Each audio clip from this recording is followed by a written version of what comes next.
Hey there, welcome to Sleepy History Secrets, the channel where history gets strange, sacred and softly ridiculous, but the voice stays calm. Tonight, we're wandering into one of humanity's oldest boardrooms, the story of the Anunnaki, the gods of sky and earth, the creators of humans, the ones who apparently ran the universe like a rather overworked administration office. Before we begin, take a slow breath. Let the day loosen its grip on your thoughts. Maybe dim the lights, or let the faint hum of your room settle around you like warm dust over an old tablet. If you enjoy drifting into history's quieter corners, you can like this video or subscribe, only if you truly find peace in the idea that civilization began with divine paperwork.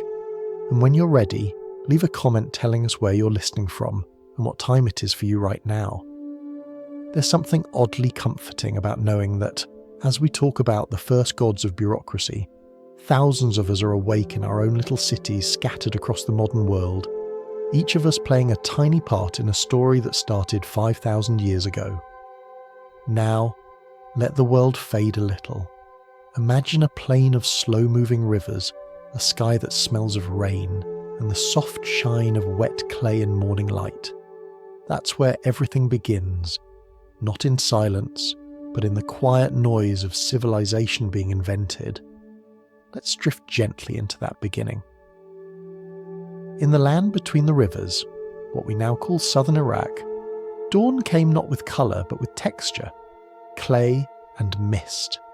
The air thick with the smell of wet earth. The first builders of cities would have woken to that scent every morning, their feet sinking slightly into the ground that was both their floor and their faith. To them, the world was not separate from the gods. It was the gods, shaped, baked, and negotiated daily. The word Anunnaki comes from two ancient syllables that once meant sky and earth. Anu was the heaven above, the unreachable dome. Ki was the ground below, heavy and generous.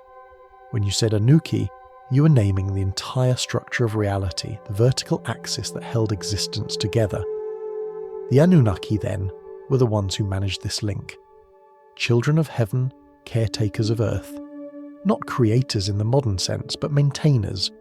Celestial administrators making sure nothing fell out of alignment. You can imagine them like the first cabinet of the cosmos, their desks arranged in the heavens, their memos written in stars. Each god had a function. The wind, the grain, the canals, the moon, the scribes. Together they kept the machinery of life running, and of course, they argued endlessly about how to do it. Because even eternity apparently needed meetings. To the Sumerians, the gods didn't float in pure abstraction. They behaved like city officials, noble, weary, endlessly procedural. They held councils in a divine hall, called the Ubshukina, a kind of heavenly courtroom. There, decisions were made on everything from floods to fertility. Imagine the scene, the sky dim, the air vibrating with thunder like distant drums, and a long marble table where the Anunnaki gathered, half parliament, half family reunion. At the top sat Anu, Lord of the Heavens, the title that would later echo in countless languages as On, An, even heaven. He was less a character than a principle, the silent approval that made existence legitimate. Below him was Enlil, the god of air, authority and orders, essentially divine command personified.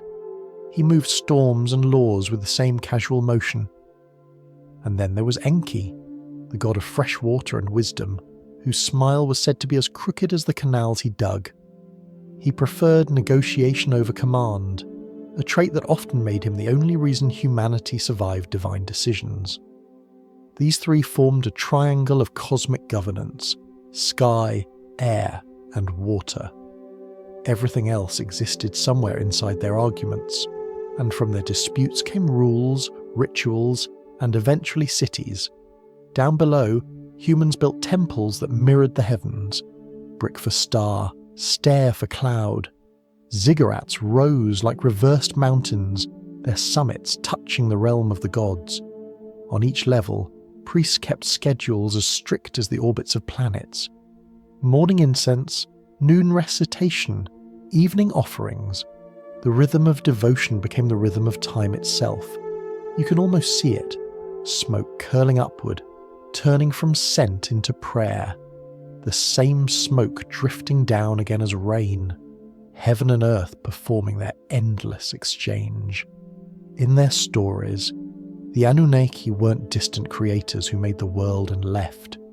They were ongoing participants. They listened to the murmur of temples, adjusted the floodgates of the Tigris, measured the length of the day. When something went wrong, a famine, a plague, an eclipse, it wasn't random. It was a clerical error somewhere in the divine administration. The priest's job was to file the correction. It's strange how comforting that idea still feels, that chaos has a committee somewhere, and that someone, even a celestial bureaucrat, is keeping the lights on. When scribes pressed the first wedge marks into clay, they weren't just recording grain counts.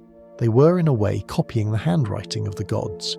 Each mark echoed the geometry of stars. Each tablet was a microcosm of the great ledger in the sky. Civilization began not with conquest, but with accounting. The Anunnaki would have approved. And so, from clay and language and the hum of early worship, the first divine order took shape, not in blinding revelation, but in gentle routine. The people of Sumer looked up at the stars and saw their own reflection, structured, imperfect, beautifully busy. In their minds, the heavens were not remote. They were reachable if you just built your tower high enough and filed the right request. From that quiet world of clay and sky, the great story of humanity's partnership with its gods began. A contract written in dust, sealed with devotion and endlessly renewed every dawn. If you listen closely enough, you can almost hear them, the quiet murmurs of the first divine meeting echoing through the stars. The Sumerians believed the universe ran on conversation, not chaos, not silence, but a continuous series of discussions held in a celestial chamber called the Ubshukina, a word that meant the place where destinies are decided. It was the heavenly council hall, part courthouse, part parliament, and part family dinner that had gone on for several thousand years too long. Inside, every voice mattered, at least in theory. Lightning flickered like nervous tapping on a table. Thunder was the sound of divine disagreement. When storms passed over the Mesopotamian plain, people below imagined the Anunnaki arguing procedure, not out of anger, but out of the cosmic need to clarify who was responsible for the next flood or the next harvest. At the head of the assembly sat Anu, the sky itself, tall and silent, like a law that everyone obeys but no one remembers writing. To his right, Enlil, the god of authority, adjusted invisible documents of wind and law. His domain was power, not the emotional kind, but the practical one. He could rearrange kingdoms the way someone rearranges their desk, efficiently and with little warning. Across from him, as always, was Enki, lord of water, wisdom, and uninvited opinions. He spoke softly, his words flowing like the rivers he governed. In every version of every story, he seems to be the one who sighs and mutters, "There might be a better way." Civilization, it seems, owes a great deal to one god's habit of gentle dissent. Surrounding the triad were the rest of the Anunnaki, the great gods of sky and earth, and among them, a smaller group known as the Seven who decree fate. They were the divine editors of destiny, the ones who signed off on every cosmic decision before it went into effect. You can think of them as the quality assurance department of creation. It was their job to ensure that the laws of heaven matched the realities of earth. Of course, even divine committees make mistakes. Sometimes the rivers flooded too soon, or a city forgot its prayers, and someone in the Upshukina would be blamed for poor communication. That, according to the priests, was why humans invented ritual, to keep the gods updated, to submit a sort of progress report on existence. Down below, each temple city mirrored this structure. Nippur had its own council chambers, Uruk had its judges, scribes and overseers. It was all a reflection of the cosmic order above, heaven's minutes copied into clay. In this way, the Anunnaki weren't just distant rulers, they were templates for human government. The priestly councils of Sumer didn't imagine the divine council, they imitated it. Imagine the scene inside a temple office at dusk, oil lamps flickering, smoke curling up like faint question marks, the smell of clay tablets drying on racks. Outside, the wind carried sand across the courtyards. Inside, scribes murmured the names of gods as they checked their ledgers, the same tone one might use for reciting a prayer or a tax report. Civilization, it seems, began with the belief that precision was holy. When storms broke out, people said it was Enlil speaking in his usual managerial tone. When a spring appeared in the desert, they said Enki had quietly edited the map.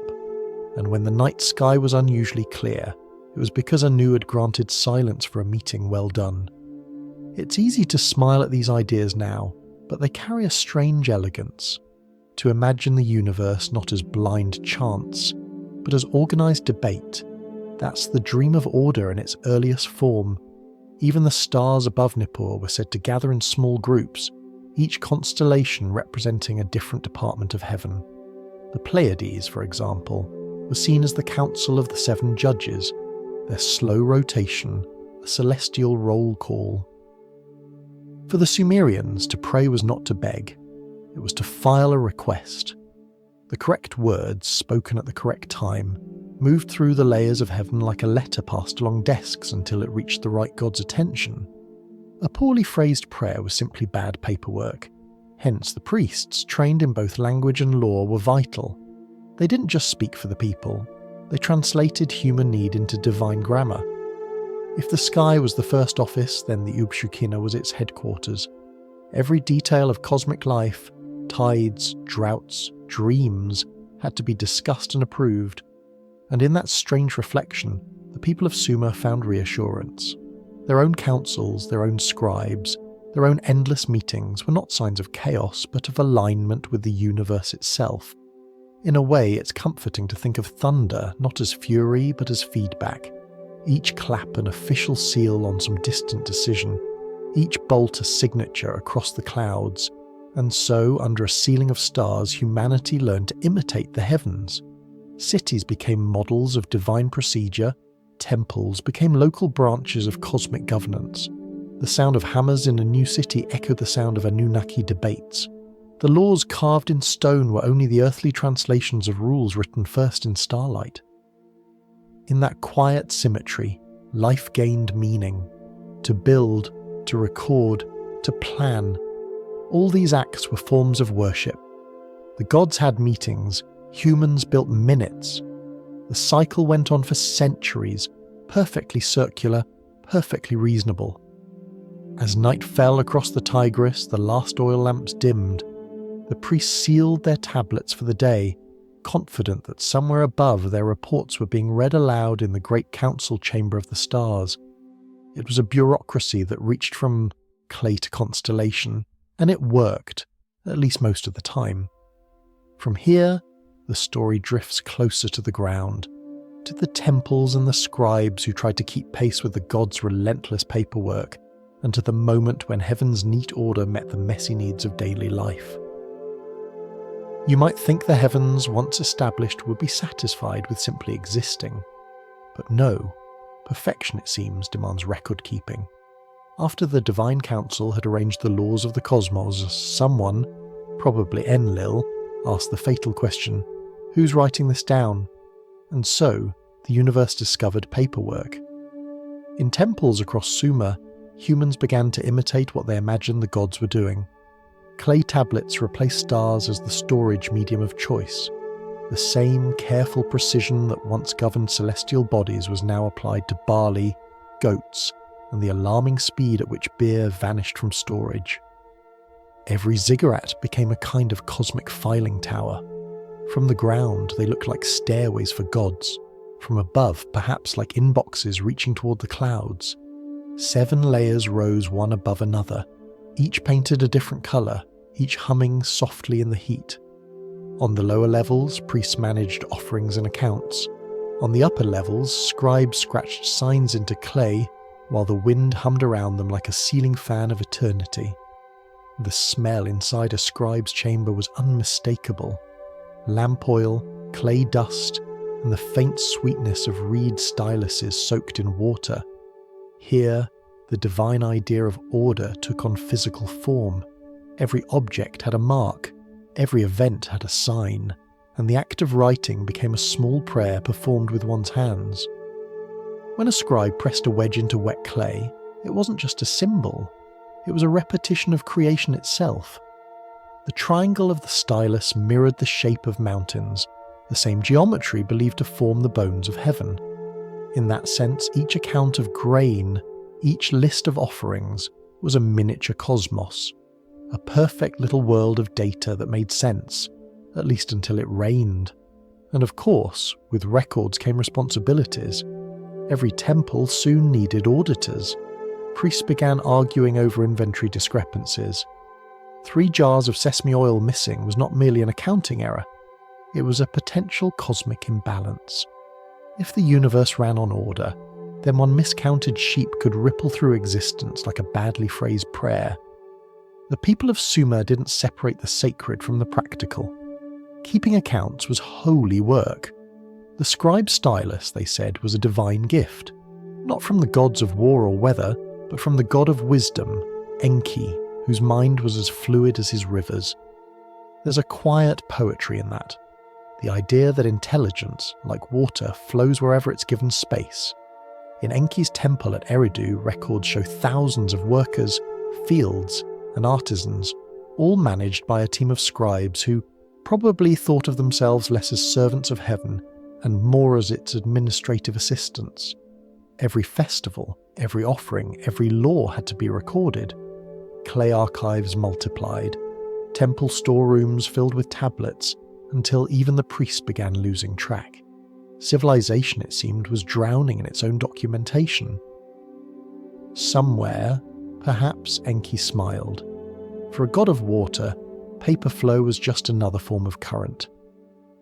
Imagine walking through one of those archives, rows upon rows of clay shelves, each holding a tablet stamped with tiny lines, a language of angles and rhythm. The air would be warm, almost humming with trapped heat. The only sound would be the faint clicking of reeds against clay and the occasional sigh of a weary accountant contemplating eternity's balance sheet. The scribes even sealed their letters in clay envelopes, impressed with the sender's seal. To open one, you had to crack it, a literal breaking of the message. There's something almost tender in that ritual. Every message was a small fossil of intention, perfectly preserved until someone cared enough to open it. Through these archives, time itself became measurable. Festivals were scheduled by the stars. Taxes were aligned with the lunar calendar. Prayers followed the rhythm of the sun. Cosmic order translated into predictable work shifts. The gods had created seasons. Humanity turned them into deadlines. And yet there was comfort in this rhythm. The repetition of tasks, the soft click of styluses, the certainty that every number had a place. It gave life a sense of participation in something greater. The Anunnaki might manage the fates of nations, but a single scribe working by lamplight could keep the universe running one barley count at a time. Humour, of course, found its way into theology. In some temple songs, the gods themselves were said to argue over storage reports. Enlil demanded updates. Enki replied that divine wisdom could not be rushed. Inanna simply borrowed the warehouse keys and declared everything hers. The people laughed gently, knowing that even perfection required patience. Perhaps the most touching image from this era isn't a war or a coronation, but a small moment. A scribe sitting cross-legged on the floor, pressing his name into clay before it dries. He knows that thousands of years later someone might find this tablet and read his marks. Not his story, not his thoughts, just proof that he was part of the great accounting of existence. The Anunnaki, it seems, were proud of their human apprentices. The world below had become a working replica of heaven, complete with paperwork, signatures, and deadlines. If creation was the divine act of forming something from nothing, then documentation was the human act of ensuring it stayed that way. By night, the temple lights flickered across the courtyards, and the smell of burning reeds drifted into the streets. The river glowed faintly with reflections of torches. Somewhere in the upper levels of a ziggurat, a priest closed his last tablet for the day and whispered a short blessing, that all numbers would add up and all gods would remain satisfied. The world had found its pattern, a heartbeat made of ink and clay, a steady pulse of routine that tied heaven to earth.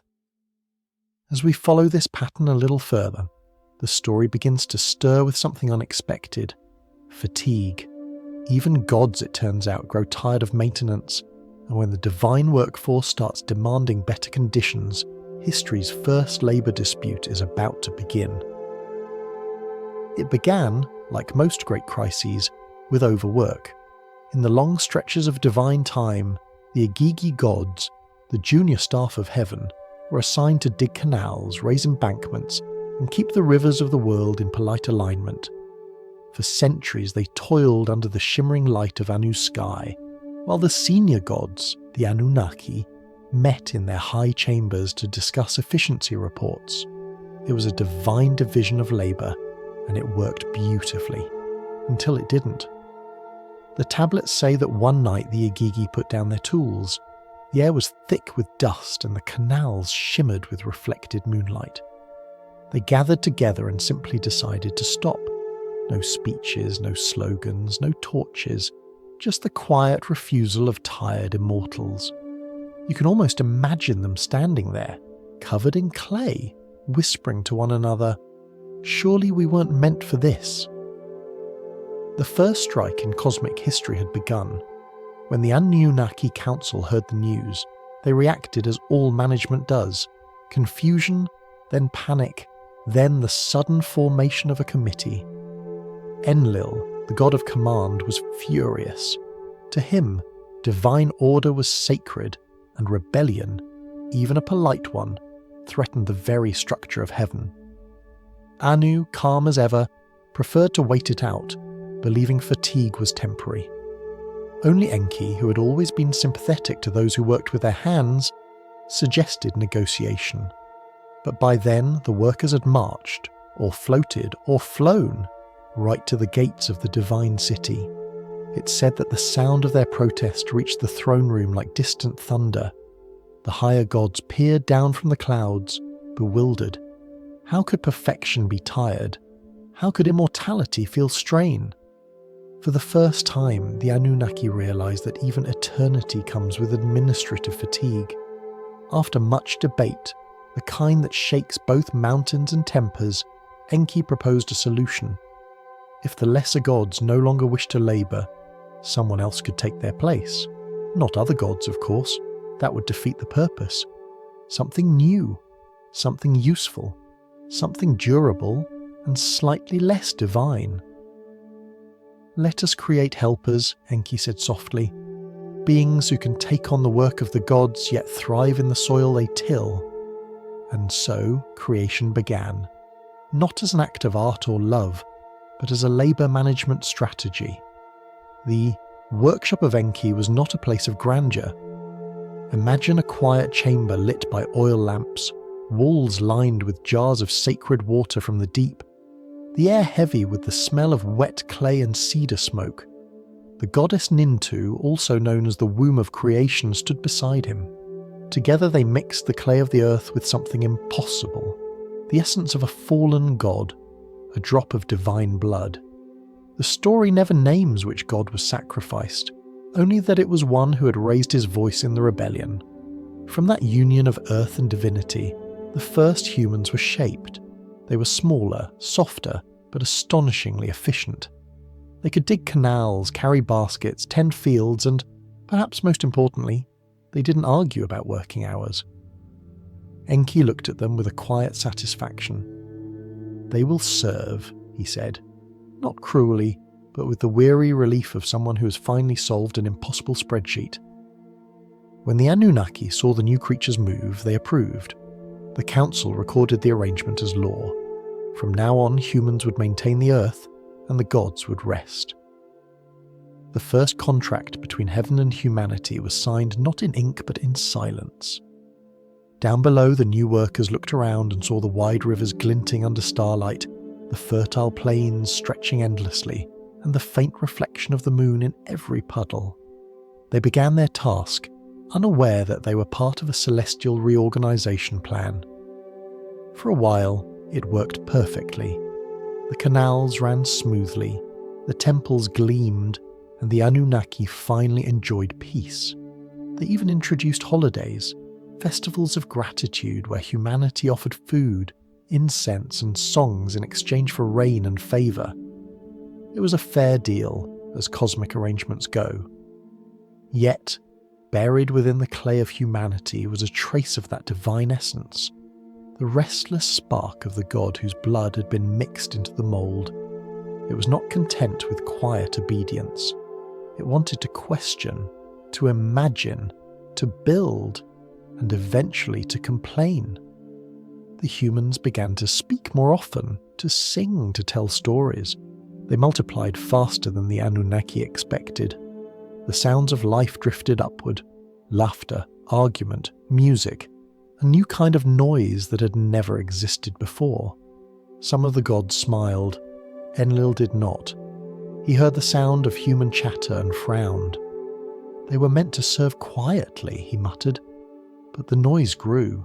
Soon it filled the air like the rustling of leaves after rain, a language of its own. The Anunnaki Council met again. Once more, thunder echoed across the heavens. Enlil demanded restrictions, Enki argued for leniency, and Anu presided with the serenity of someone pretending to take notes. And there, among their disagreements, the seed of another story began. The story of control, rebellion, and divine regret. For while humanity had been made to lighten the burden of the gods, it seemed they had inherited something dangerous: curiosity. That quiet curiosity, hidden in every question humans asked, would eventually reshape the world. But for now, in the early calm of civilization, everything seemed settled. The rivers ran, the temples sang, and the heavens rested. Somewhere, a scribe pressed new marks into a tablet. The official record of creation. The document didn't say miracle, it said resolution of the labour problem. Still, between the lines, the clay seemed to hum with life, a faint echo of the divine pulse that had been mixed into it. The gods, for all their wisdom, had accidentally invented something that could think, dream, and wonder.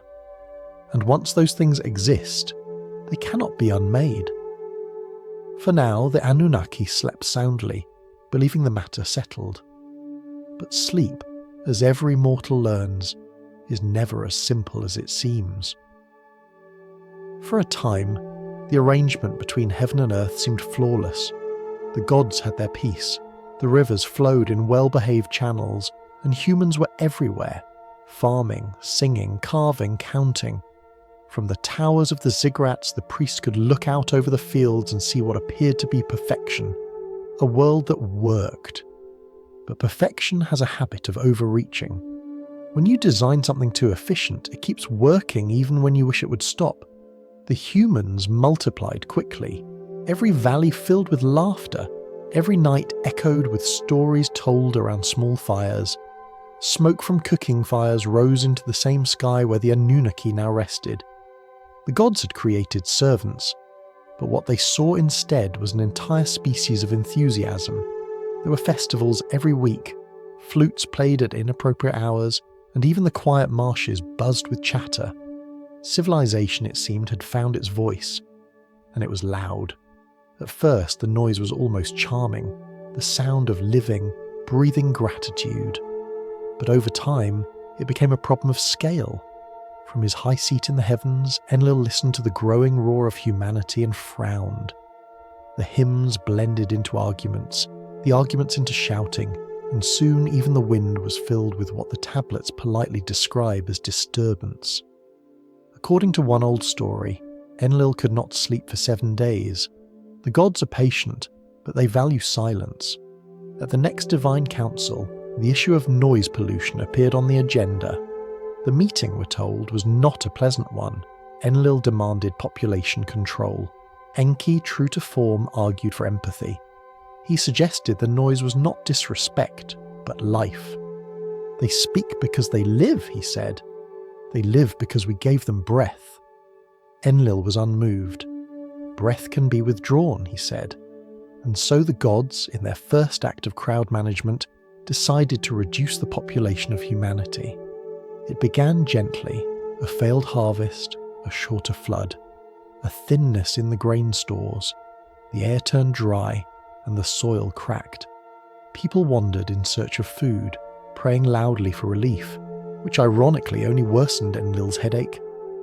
In the temples, priests continued their rituals, trying to interpret what the gods wanted. The signs were contradictory. The stars offered one story, the rivers another. To them, it seemed the world had fallen out of balance, too much sound, too little peace. Enki, unable to watch quietly, began to intervene. The old texts call him the Lord of Wisdom, but in moments like this he acted more like a quiet saboteur. While Enlil withheld the rains, Enki whispered to the marshes and small springs appeared. When Enlil sent pestilence, Enki taught healers how to brew potions. Each act of kindness was a small rebellion wrapped in logic. He didn't announce these deeds. He simply allowed life to continue where it wasn't supposed to. In every myth, there is at least one voice that refuses to follow procedure, and in Sumerian myth, that voice almost always belongs to Enki. You can picture it. The god of command drafting a cosmic decree, while down below, the god of cleverness quietly edits the outcome. The universe, it seems, has always been saved by paperwork done after hours. Still, the crisis deepened. Famine spread through the cities. People offered everything they had to the temples: grain, livestock, prayers, hope.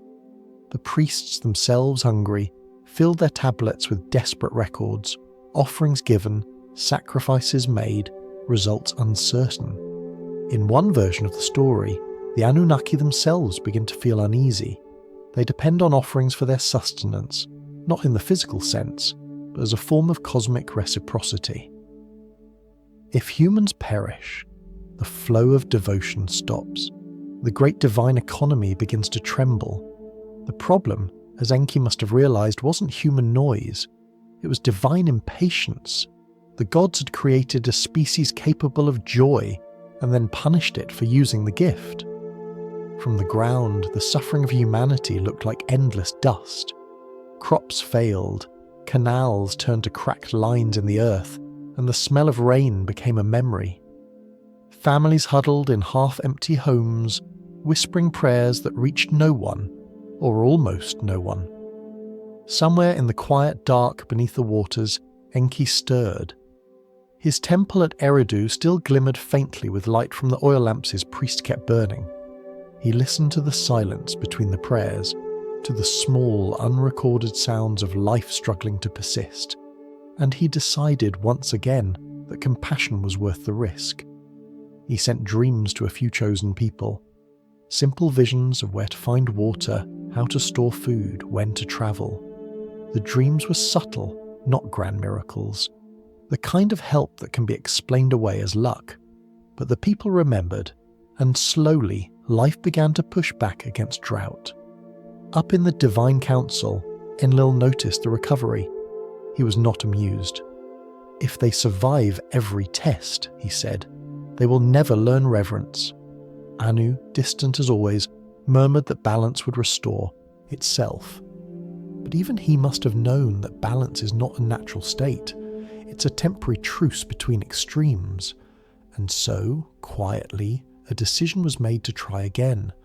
Not another famine, not another sickness, but something final. A single gesture that would silence the noise, cleanse the earth, and let the gods rest once more. The meeting ended without applause. The sky outside the council chamber darkened as if holding its breath. Down below, humanity carried on, unaware. Children learned to walk, farmers prayed for rain, and somewhere, a potter shaped clay into a new jar. the same clay from which his ancestors had been moulded. The cycle of creation continued, oblivious to its pending revision. In the air hung the faint scent of storm. The river, swollen but quiet, waited for its cue. Somewhere above the clouds, a god who loved rules drafted a plan, and a god who loved life began thinking of how to break it. The story of the flood, the great unmaking, was about to begin. But for now, in this small calm before it, the world still worked. Too well, perhaps, for its own good. The air changed first. That was how people knew. The wind came from nowhere, heavy with the smell of rain before there was any rain. Birds flew inland, fields shivered under the weight of silence, and the priest could no longer read the omens. Every tablet they consulted said the same thing in different ways. Something vast was coming, and it could not be bargained with. In the heavens, the divine council had met again. Enlil, weary of half measures, had proposed a final solution. Humanity had become too numerous, too loud, too clever for its own design. "Let the waters return to where they came from," he said. The other gods murmured uneasily. Even in heaven, silence can feel like guilt. Enki sat apart, listening. He knew the decision was already made. There are moments in every council where discussion is only a ritual, a polite performance before the inevitable. But Enki also knew something else. Compassion, once learned, does not unlearn itself. He waited until the decree was sealed in the language of the gods, then quietly began to plan. Far below, among the reeds near the marshes, there lived a man named Atrahasis, a priest, a builder, and by all accounts, inconveniently attentive. He prayed with precision, measured the stars, and treated every whisper in the wind as divine punctuation. That made him exactly the kind of person Enki could trust. That night, while the world slept under a sky swollen with invisible rain, Enki sent him a dream. It was not a voice booming from the clouds, but a murmur that seemed to rise from the water itself. "Walls of your house," it said, "listen to me. Demolish your home, build a boat, take the seed of every living thing. Do not look back when the waters rise." Atrahasis woke with clay under his nails and the echo of thunder in his chest. He did not question the dream. Questions were for daylight. He gathered his family, built quietly in the marshes, and told the neighbours it was for a new irrigation project, which, technically, was not a lie. The boat was not elegant. It was square, sealed with pitch, smelling of tar and hope. The animals came slowly, bleating, hissing, snorting, a parade of life moving toward the uncertain. The neighbours laughed. Then it started to rain. The first drops were soft like forgiveness. Then came the wind, and then came everything else. The sky turned black, not from night but from weight. Rain fell sideways, upward in every direction. The rivers rose with a kind of fury that had nothing to do with weather. Houses vanished, temples cracked, ziggurats became islands for an hour, then disappeared altogether.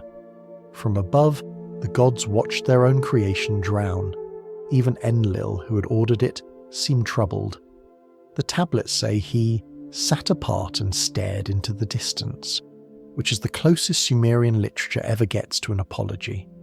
The noise that had once annoyed him was gone, replaced by a silence far worse. For 6 days and nights, water covered the earth. The storm had no rhythm, no mercy. On the 7th day it stopped. The air was cold and clean, and for the first time since time began, the world was still. Inside the boat, Atrahasis waited. He opened the hatch cautiously, like someone peering into a memory. The smell that met him was strange. Salt, clay, and something almost metallic, like the scent after lightning.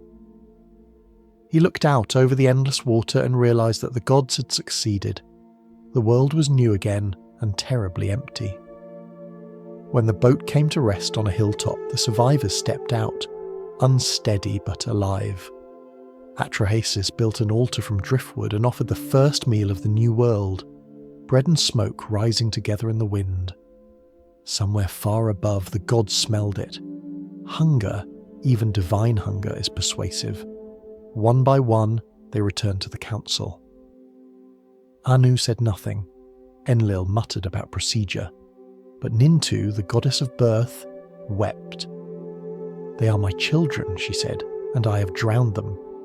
Even Enlil could not meet her eyes. Enki, calm and careful, spoke next. "We have learned what happens when we seek silence instead of harmony," he said.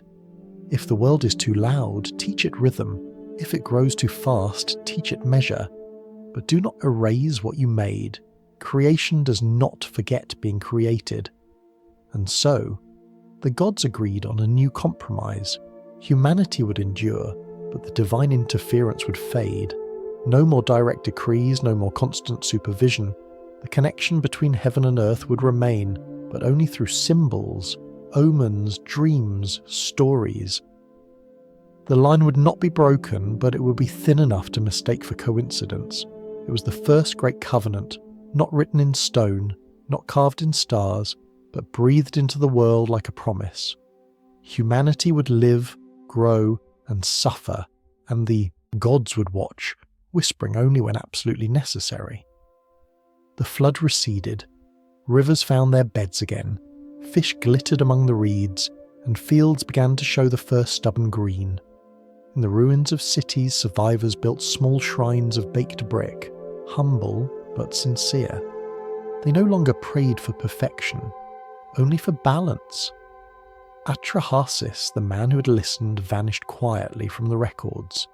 Some said he became a sage who wandered east. Others believed he returned to the marshes to rebuild his city.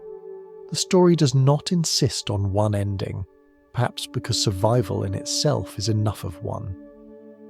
The gods, having learned their lesson, retreated into myth, a safer distance for everyone involved. The world would not hear their voices directly again for a long time, but the memory of their council, their flood, and their regret remained in every story that followed, a warning whispered by rivers whenever they rise too high. When the storm finally ended, what lingered wasn't fear, but quiet. The kind of silence that feels earned, not imposed. The kind of silence in which something new can begin. In that silence, humanity started again. They planted, built, wrote. They remembered the flood not as punishment, but as a strange kind of reset. A reminder that creation is a dialogue, not a decree.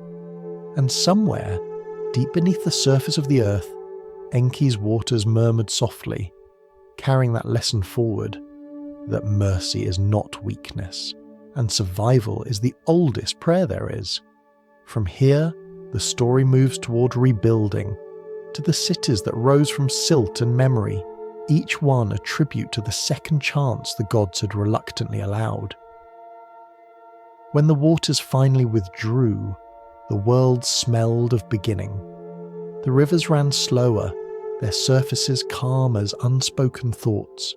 The silt left behind was thick and dark, the kind of soil that remembers, and from that soil, humanity began again.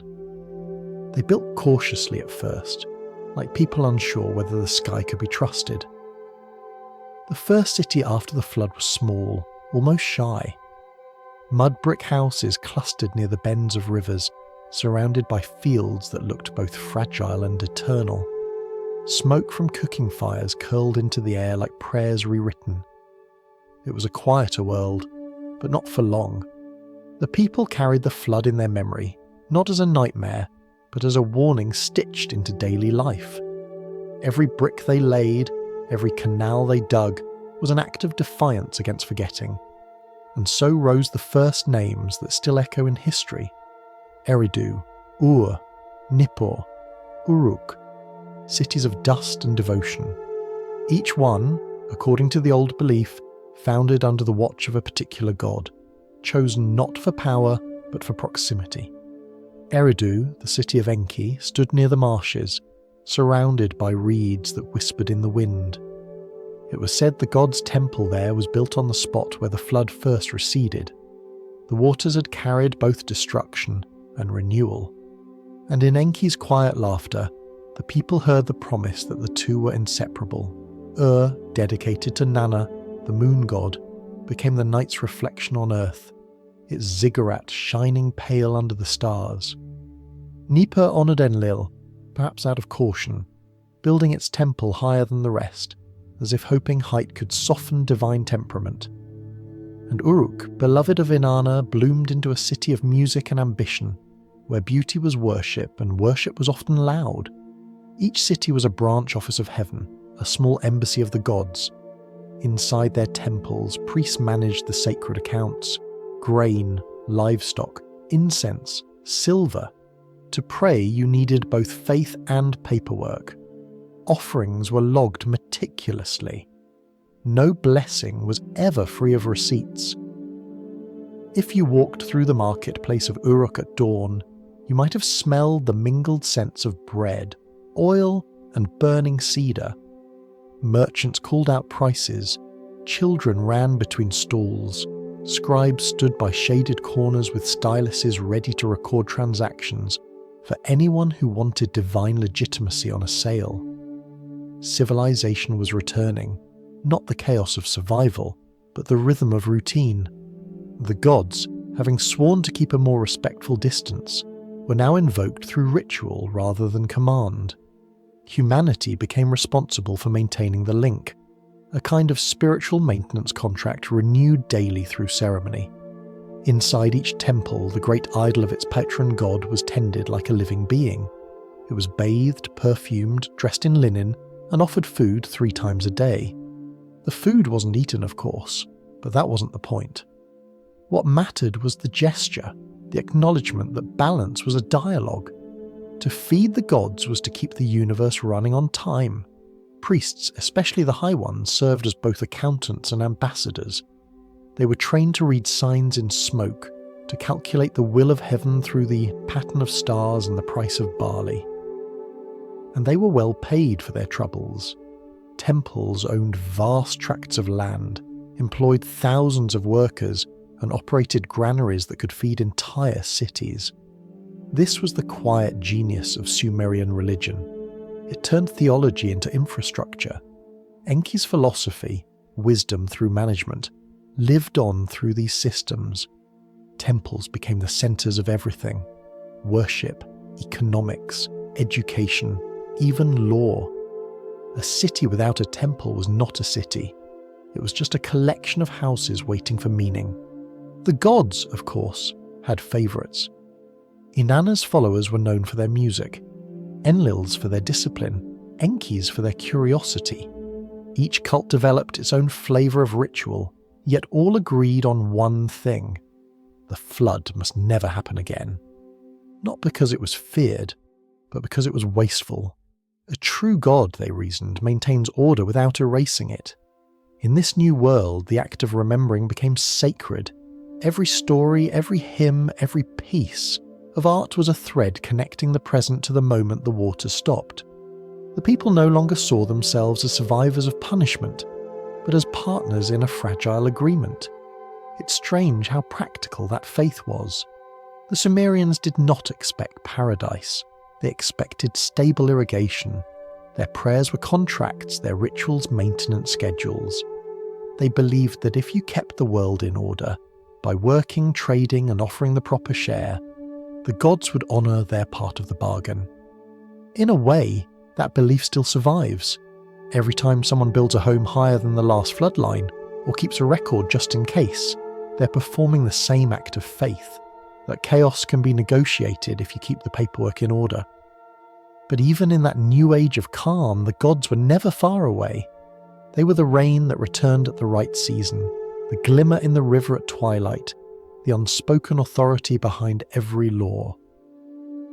The temples hummed with their presence, the air thick with incense and the low chant of prayers that rose like steady breath.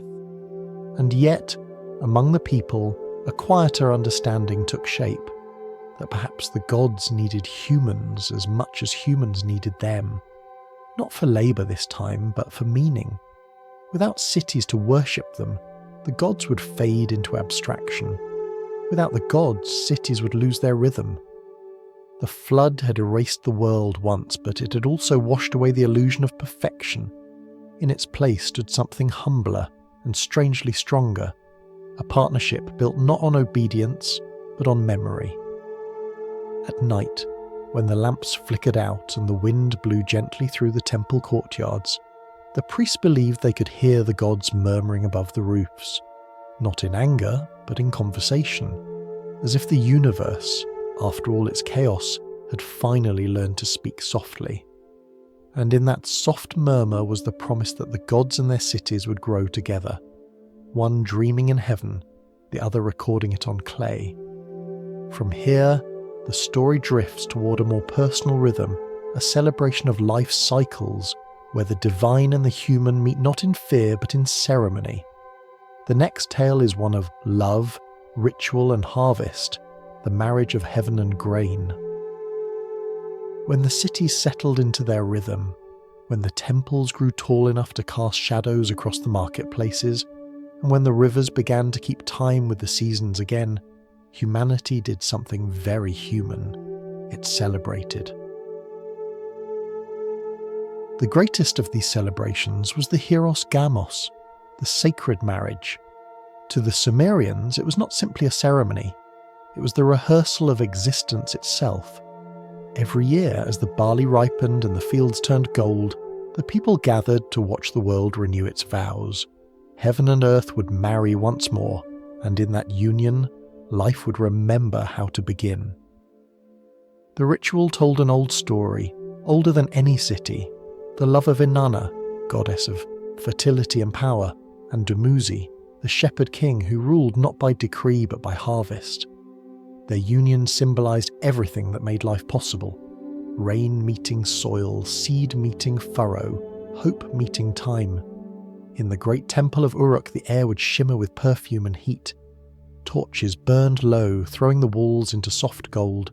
Musicians played harps and reed flutes, slow and hypnotic, while priestesses carried baskets of fruit, grain, and sweet cakes to the altar.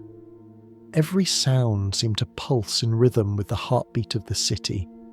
The people believed that when the king and the high priestess joined in this symbolic marriage, the gods themselves joined through them. The ritual was both intimate and cosmic, a night that linked a man to a goddess and a nation to the fertility of the earth. The priestess, representing Inanna, would greet the king as the goddess would, with words older than writing, words that promised both pleasure and responsibility. The king, representing Dumuzi, would respond in kind, swearing to protect the land as he would a beloved. The ceremony was poetry disguised as politics, devotion disguised as economy. And beneath the chants, everyone understood the practical meaning. If the ritual succeeded, the next harvest would too. There is a kind of tenderness in the way the Sumerians treated their gods. They did not separate holiness from daily life. To love was divine, to eat was holy, to keep promises was theology. When they reenacted the marriage of heaven and grain, they were not pretending. They were participating in maintenance, the emotional upkeep of the universe. After the ceremony, the city would erupt in joy. Drums echoed through the night. Wine flowed from clay jars. Bread was shared with laughter. Even the poorest homes lit lamps to mimic the glow of the temple, because in that light, they too were part of the sacred union. It's said that during these festivals, debtors were forgiven and prisoners released, not for mercy's sake, but to remind everyone that renewal must begin with a clean slate. The goddess could not bless a world still tangled in last year's grievances. Meanwhile, inside the temple courtyards, women known as Naditu and Entu priestesses managed the vast estates that funded these celebrations. They were not passive figures, they were administrators of abundance. Their ledgers tracked every sheaf of barley, every jar of oil, every sheep donated to the rituals. They could lend silver, trade property, and sign contracts, all under the divine authority of Inanna. In a society where most women's voices faded behind walls, These priestesses spoke with the confidence of a goddess who never asked permission. The temple in those days was both a sanctuary and a bank. When farmers needed seed grain, they came to the goddess for a loan. When merchants returned from trade, they paid interest to her treasury. In this way, the love story between Inanna and Dumuzi quietly supported an economy that fed tens of thousands. The divine romance had a remarkably efficient accounting department, but behind the laughter and the ledgers lay something deeper, a recognition that every act of survival is a form of love. To plant a seed is to trust the invisible, to harvest is to receive a reply. The Sumerians understood that the world required devotion, not just from priests, but from everyone who touched the soil. The myths say that when Dumuzi was later taken to the underworld, the crops failed and the land mourned. It wasn't simply tragedy, it was a reminder that the relationship between life and loss is cyclical. Even gods must rest, even abundance must sleep. The sacred marriage was renewed every spring, not because people forgot, but because they remembered too well. They needed to speak the promise again, to reassure themselves that joy, like grain, would return after every barren season. In the quiet moments after the festival ended, the city would smell of cooling torches and spilled wine. The drums would fade, leaving only the slow pulse of night insects and the faint echo of flutes from distant courtyards. On the temple roof, the stars shimmered over the ziggurat like grain scattered from a divine hand. The priests called that sight the harvest of heaven. Somewhere, the king and the high priestess slept in a room perfumed with cedar and myrrh. Their union was less about pleasure than duty, the symbolic hinge upon which the cosmos turned. Yet perhaps, in that moment of stillness, they too felt what the story had always meant, that love, however divine, is most sacred when it is tired and real and human. As the first light of dawn spread across the plains, the fields glittered with dew. The farmers who had danced all night went out to their furrows again, singing softly as they worked. Each footstep pressed the earth with the same rhythm as the flutes had played, a music that now belonged to the land. It was not a perfect system, nothing ever is. But for a while it worked. The gods had found a way to bless humanity without controlling it, and humanity had found a way to honour the gods without fearing them. In that fragile balance between reverence and routine, civilization learned how to be both sacred and ordinary at the same time, and as the sun rose over the city's golden roofs, the scent of fresh bread drifted through the streets, the simplest and holiest offering of all. From here, the story lifts its gaze upward again, toward the temples that watched over all these rituals, towers of stone and spirit that connected heaven and earth, not by miracle, but by careful design. At first light, the city of looked like a landscape built for the gods. The ziggurat rose from the plain in patient layers of mud brick, its top half still hidden in the dawn mist. People called it the mountain that touches heaven, though it never quite did. Still, it reached high enough to make the attempt convincing. A priest began his climb before the sun appeared, bare feet slapping softly against the cold bricks. The steps were steep, arranged in a perfect rhythm of breath and balance. Each level of the tower was painted a different shade: black for the underworld, red for the earth, white for the sky. By the time he reached the top, his robe was damp with sweat, and the horizon had turned the colour of baked gold. He looked east, squinting at the sharp edge of light, and waited for the first shadow to form. Every morning this was his task. Measure the length of light. Watch where it falls. The gods may have ruled the heavens, but someone had to make sure dawn arrived on schedule. To the people below, the ziggurat was a temple. To the priests, it was a timepiece. Its geometry measured not only space but rhythm. The slow swing of the sun, the precise tilt of seasons. It was both stairway and calendar, a mountain-shaped promise that order could be built brick by brick. Each brick had been moulded by hand, dried under the same sun it now measured, and stamped with the name of the king who funded it. Thousands of these clay signatures, sealed with the faith of labourers, turned dust into eternity.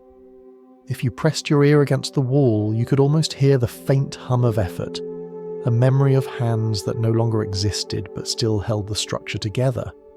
From a distance, the tower looked eternal. Up close, it smelled of bitumen and wet earth, proof that even sacred mountains need maintenance. Workers climbed daily to repair cracks left by rain, carrying baskets of fresh clay on their shoulders. Heaven, it seemed, required regular patchwork. The top platform was not large, just enough for an altar, a few oil lamps, and a space to read the sky. From here, the priest could see everything. The curved river like a mirror of silver, the slow line of farmers entering the fields, the smoke of cooking fires curling upward as if the whole city were whispering a prayer. He dipped a reed pen into black soot and marked a small line on his tablet. The angle of the sun, the hour of first light, the direction of the shadow cast by the altar's corner. It was quiet work, almost mathematical, though no one called it that. The Sumerians didn't need formulas.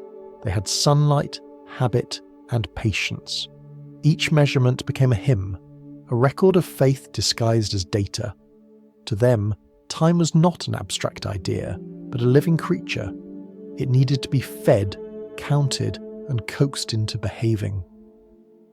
The ziggurat was its leash, an attempt to tame the sky's wandering mind. When the priest finished, he descended slowly, step after step, carrying his tablet like an offering. The climb down was always harder. Gravity, it seemed, was as demanding as the gods. Below, the temple courtyard stirred awake. Bakers kneaded dough in wide bowls, their arms white with flour. Scribes arranged benches for the day's transactions.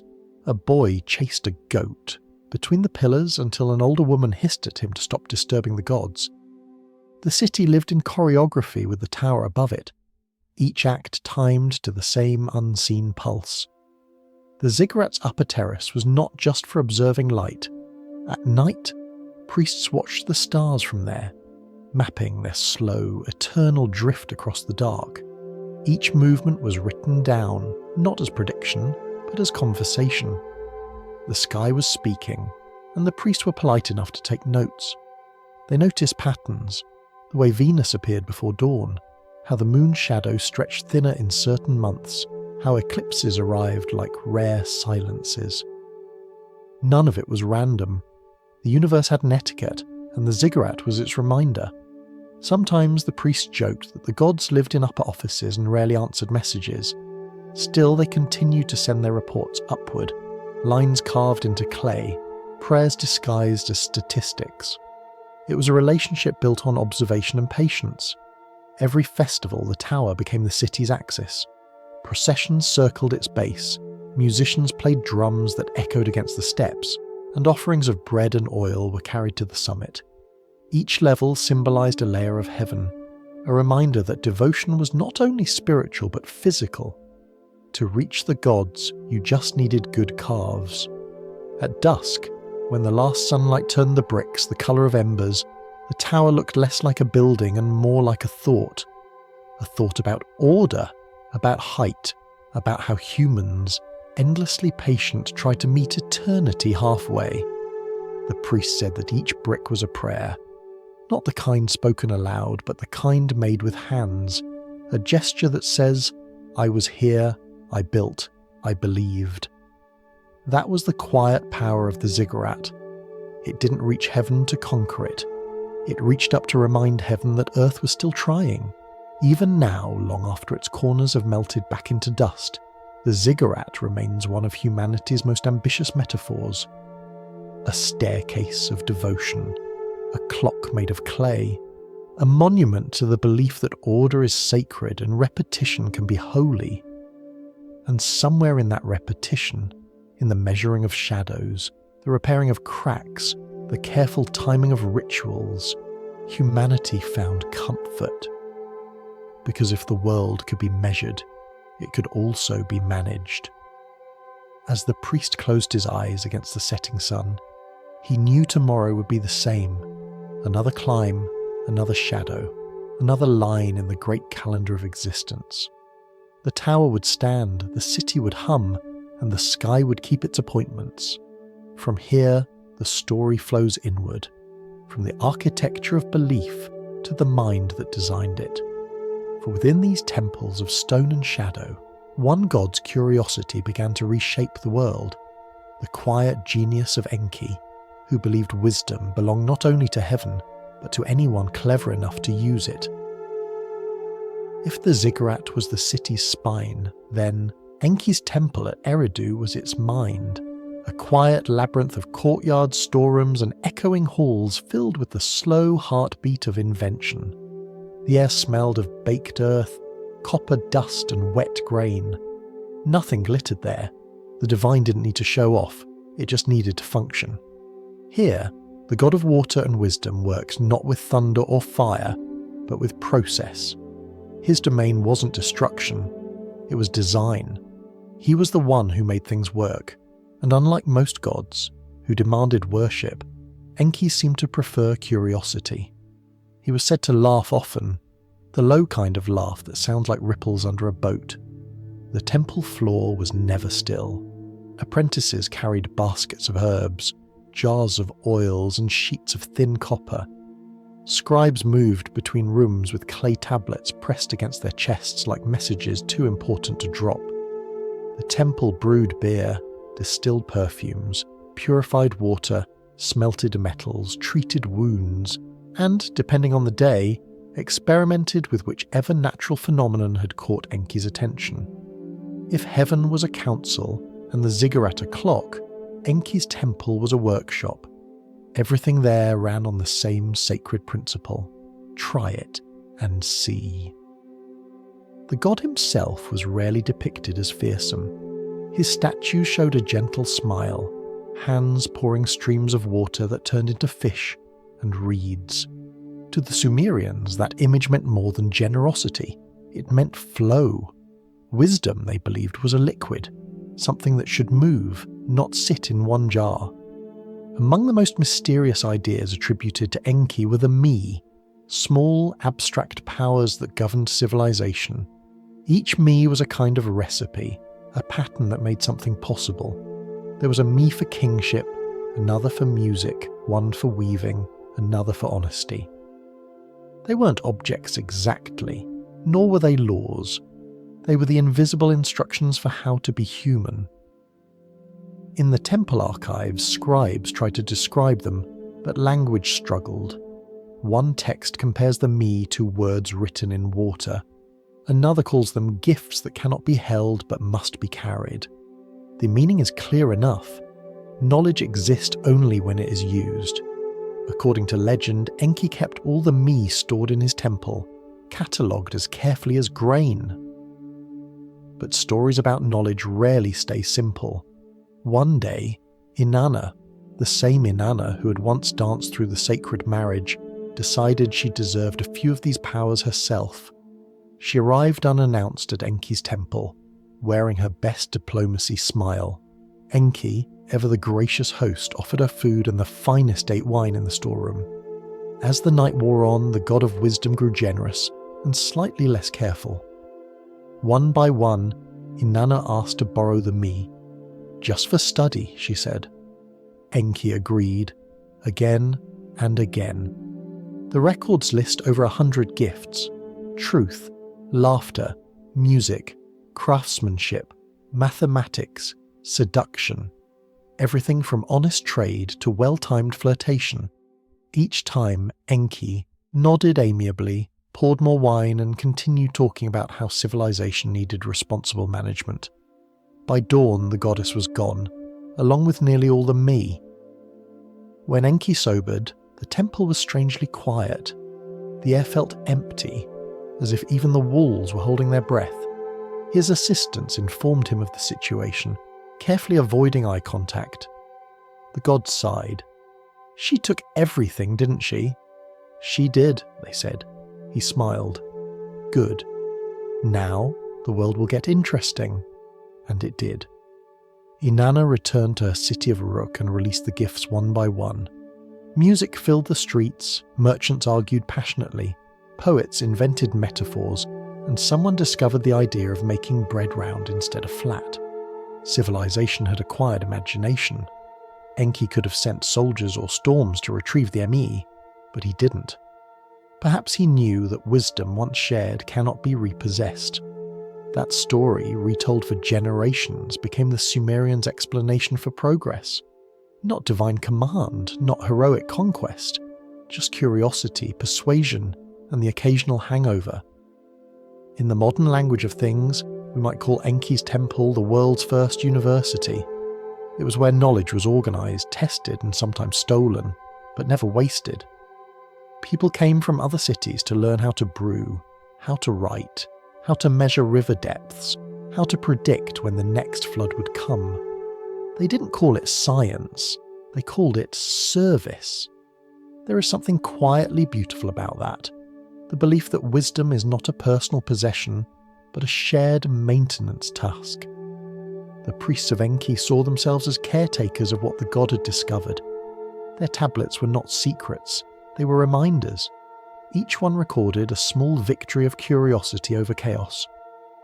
At night, when the lamps burned low and the sound of the forges faded, the temple hummed with the faint bubbling of fermenting grain.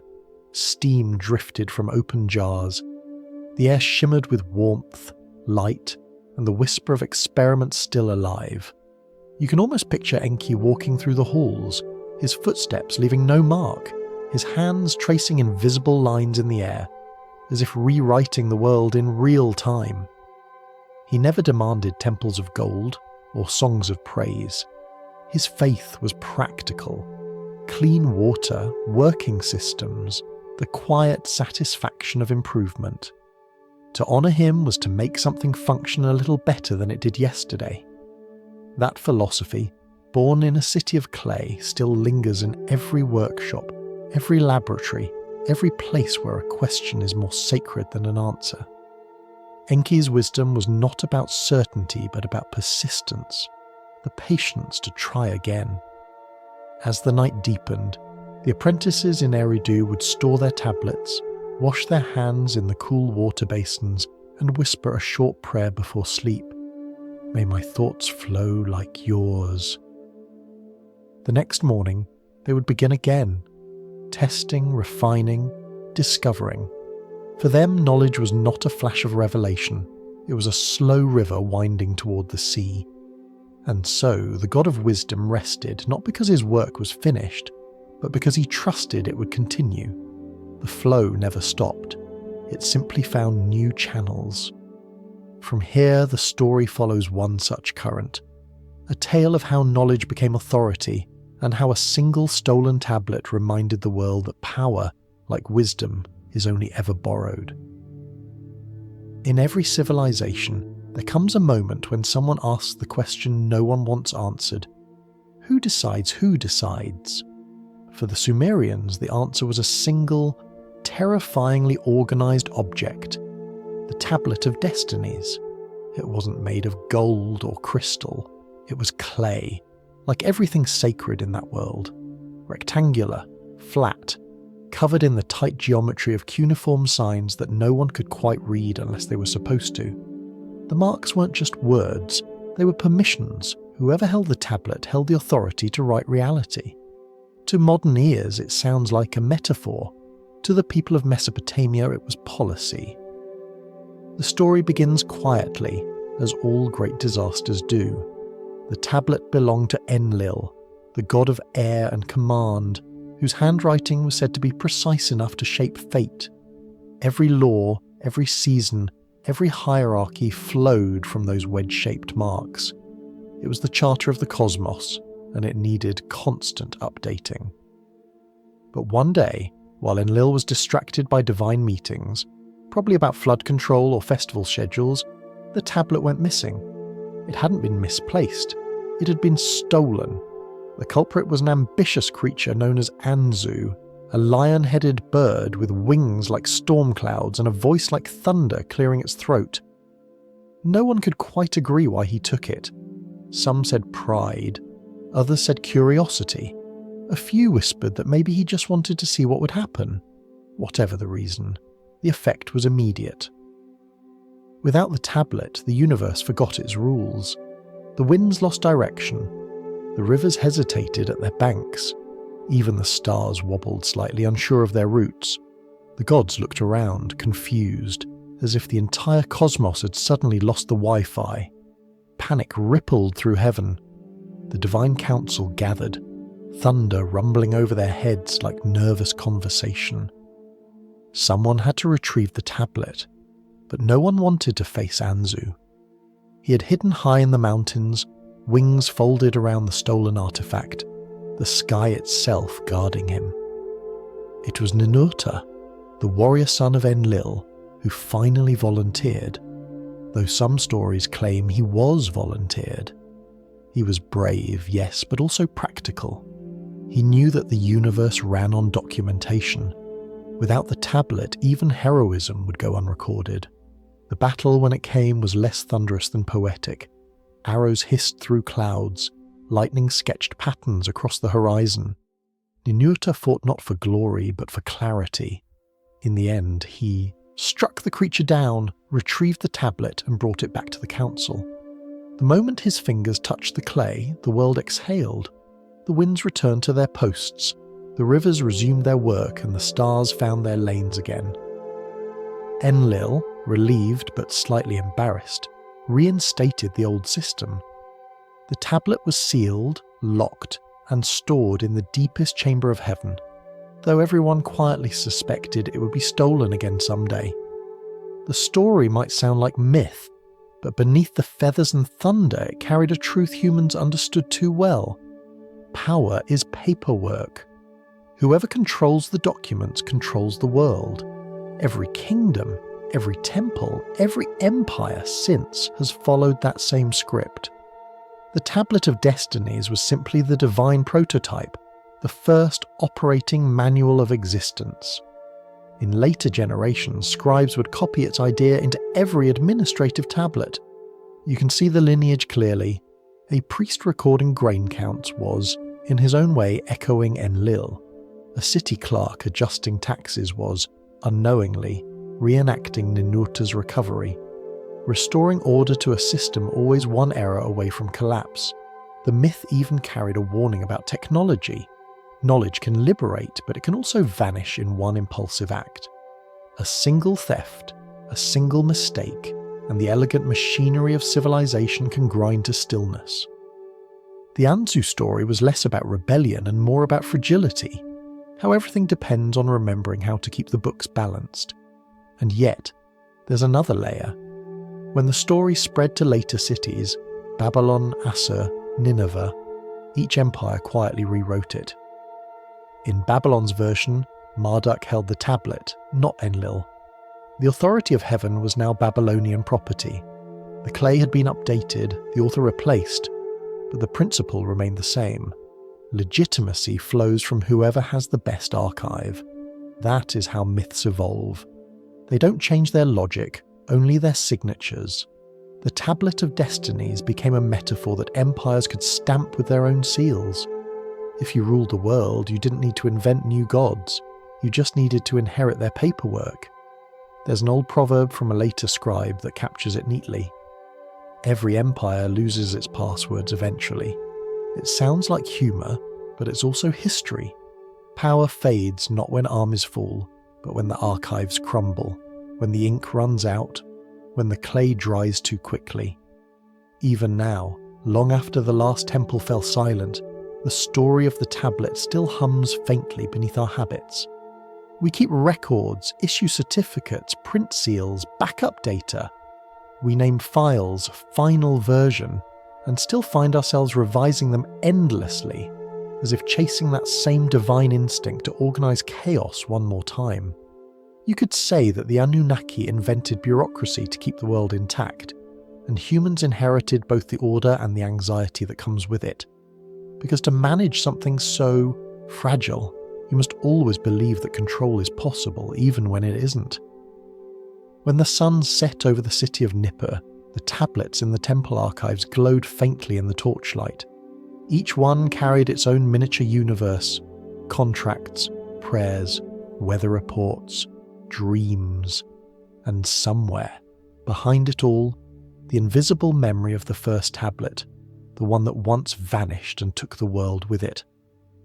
The priests never forgot that story. Every time they pressed a new mark into clay, they whispered a small prayer to the God of Records, "May this never be misplaced."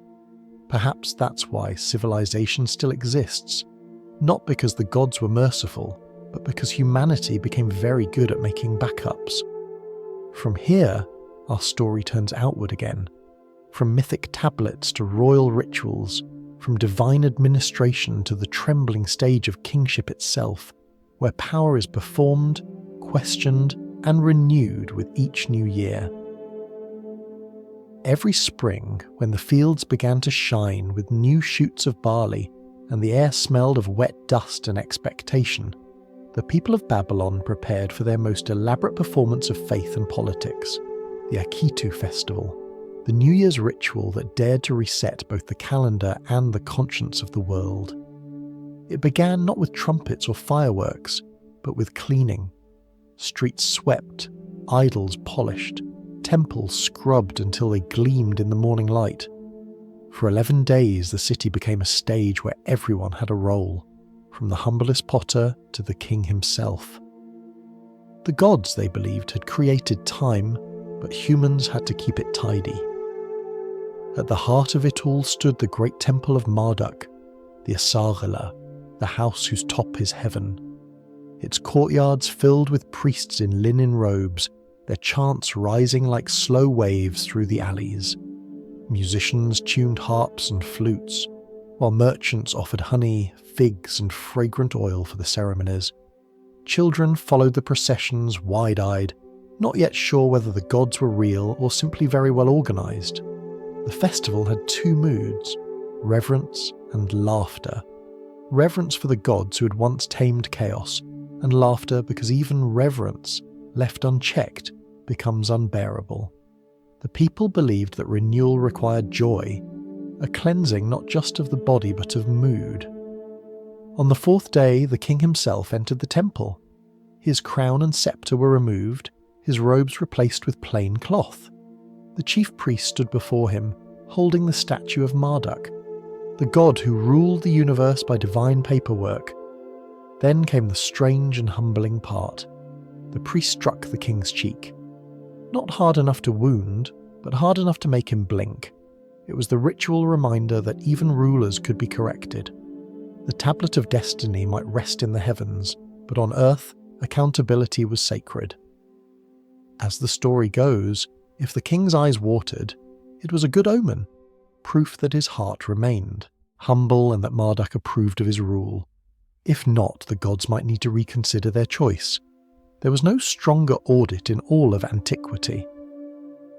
Afterward, the priest returned the regalia, blessing each piece before handing it back. The king swore publicly to uphold justice, protect temples, and keep the people's bellies full.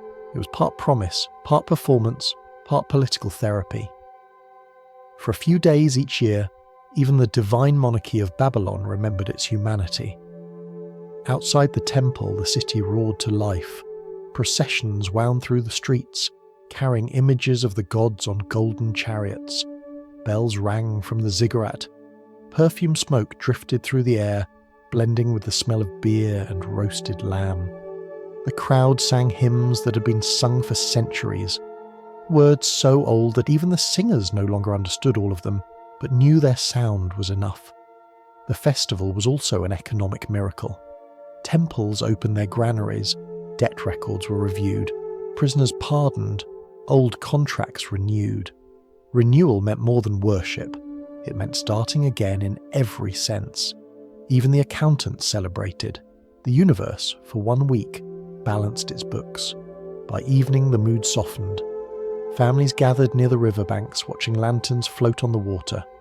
Priests recited stories of creation, reminding the crowd how Marduk had once fought the dragon of chaos and organised the cosmos into days, months, and seasons. The people listened not because they doubted the story, but because hearing it again made them feel safe. The rhythm of repetition was the sound of stability. Somewhere among the crowd, a scribe might look up at the ziggurat and notice how its shadow fell perfectly in line with the setting sun. The gods had designed the heavens, but humans had learned to measure them.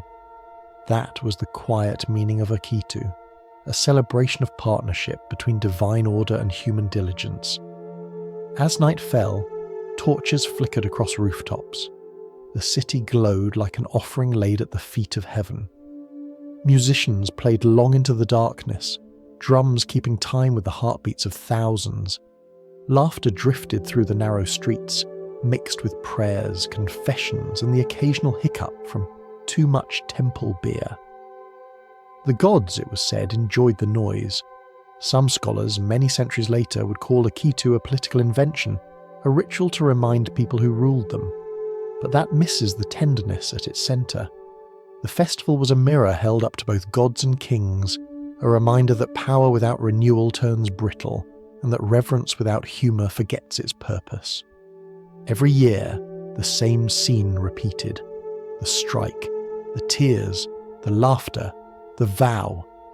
And every year, the people felt the world begin again, not because something changed, but because something repeated with meaning. Imagine standing there, in the middle of the crowd, the smell of rain still clinging to baked brick, drums echoing off the walls, the air thick with incense and human breath. The sky above streaked with smoke from 1,000 lamps. You would feel it, that delicate rhythm of faith and exhaustion, pride and humility, laughter and fear, the rhythm of being human. By the 12th day, the festival ended. The statues returned to their temples, the priests collapsed into well-earned silence, and the king, relieved to still have his crown, oversaw the city's first calm morning of the new year. Life resumed its ordinary chaos. But for a brief time, everything, from the stars to the grain prices, had felt perfectly aligned. If you walked through the streets at dawn, you'd see leftover garlands wilting on doors, puddles of spilled wine, footprints hardened in the dust, traces of celebration, small proofs that even civilizations need to exhale. The Akitu festival endured for centuries, evolving with each empire that borrowed it. Every ruler, no matter how powerful, still had to stand in that temple, remove his crown, and face the open palm of heaven. It was a ritual that said simply, "Remember who you are."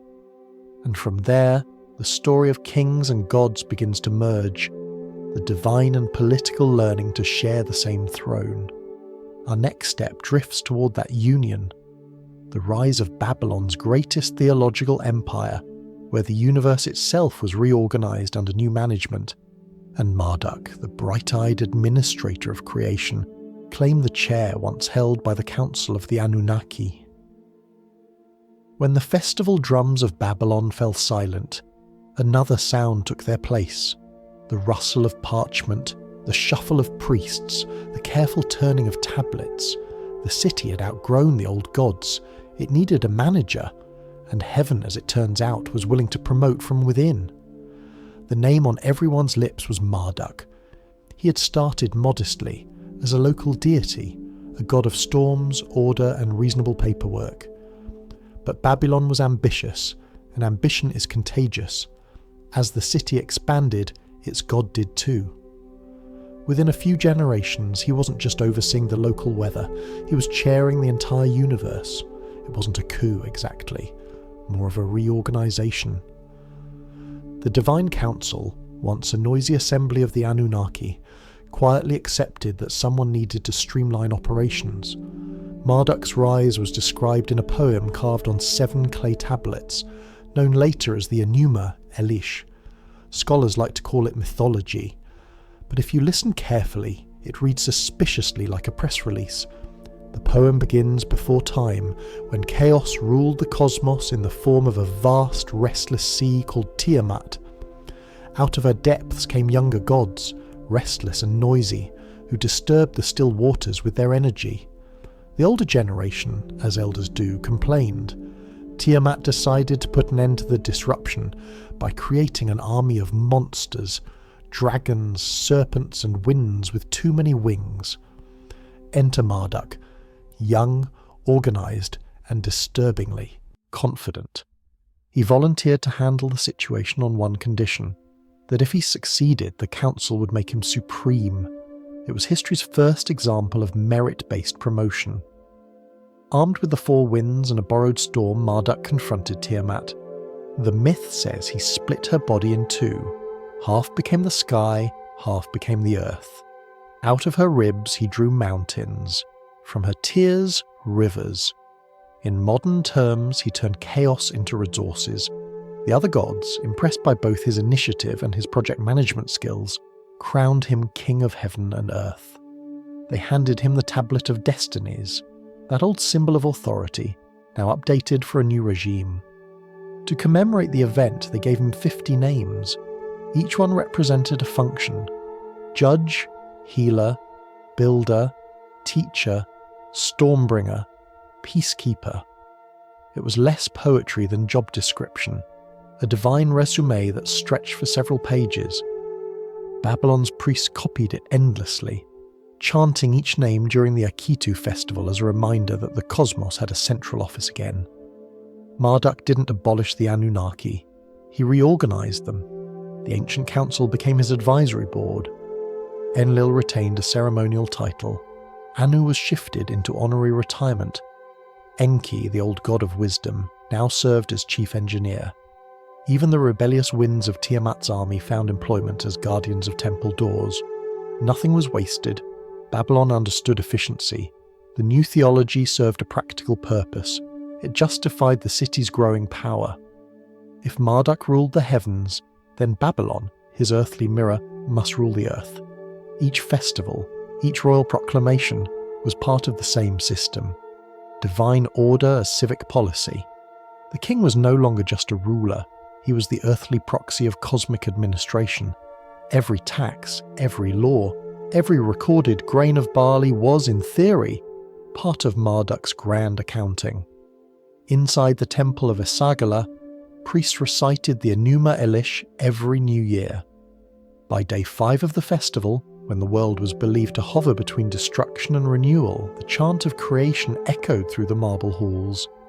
Listeners would close their eyes and imagine the sea of chaos folding itself back into obedience, the sky arching over them like a roof freshly polished.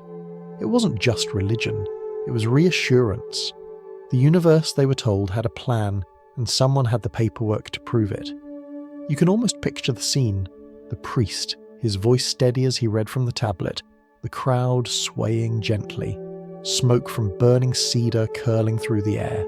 Somewhere outside, the Euphrates shimmered like molten bronze, reflecting the glow of torches, and above it all, the great statue of Marduk, carved in gold, holding a stylus and a ring, looked down with the patient confidence of a manager who has already sent the memo. There's an odd humour to it, a faint recognition. Every era invents its own language for control. The Sumerians called it destiny. Babylon called it organisation. We might call it policy. But beneath the terminology, the impulse is the same: to make chaos appear temporary, to convince ourselves that order is not an accident but an achievement. The gods, too, seemed comforted by this. Under Marduk's leadership, the cosmos ran on schedule. The moon kept its appointments. The rivers flooded politely. Even the storms arrived with a sense of decorum. It was, briefly, the golden age of administration. Of course, no system lasts forever. Babylon's power spread, then cracked, as all empires do. But the idea of Marduk, the god who brought structure out of noise, endured. Later rulers would borrow his story, polish it, rename it, and reissue it under new divine brands. Assyria would call the same principle Assia. Persia would find it in Ahura Mazda. Greece would translate it into Zeus. Each time, the same contract was renewed in a different language. It's tempting to laugh at the bureaucracy of heaven, the endless rewriting of cosmic job titles. Yet, there's something deeply human about it. We invent gods who behave like us. Busy, ambitious, desperate to leave things better organised than they found them. In the end, that was Marduk's real creation.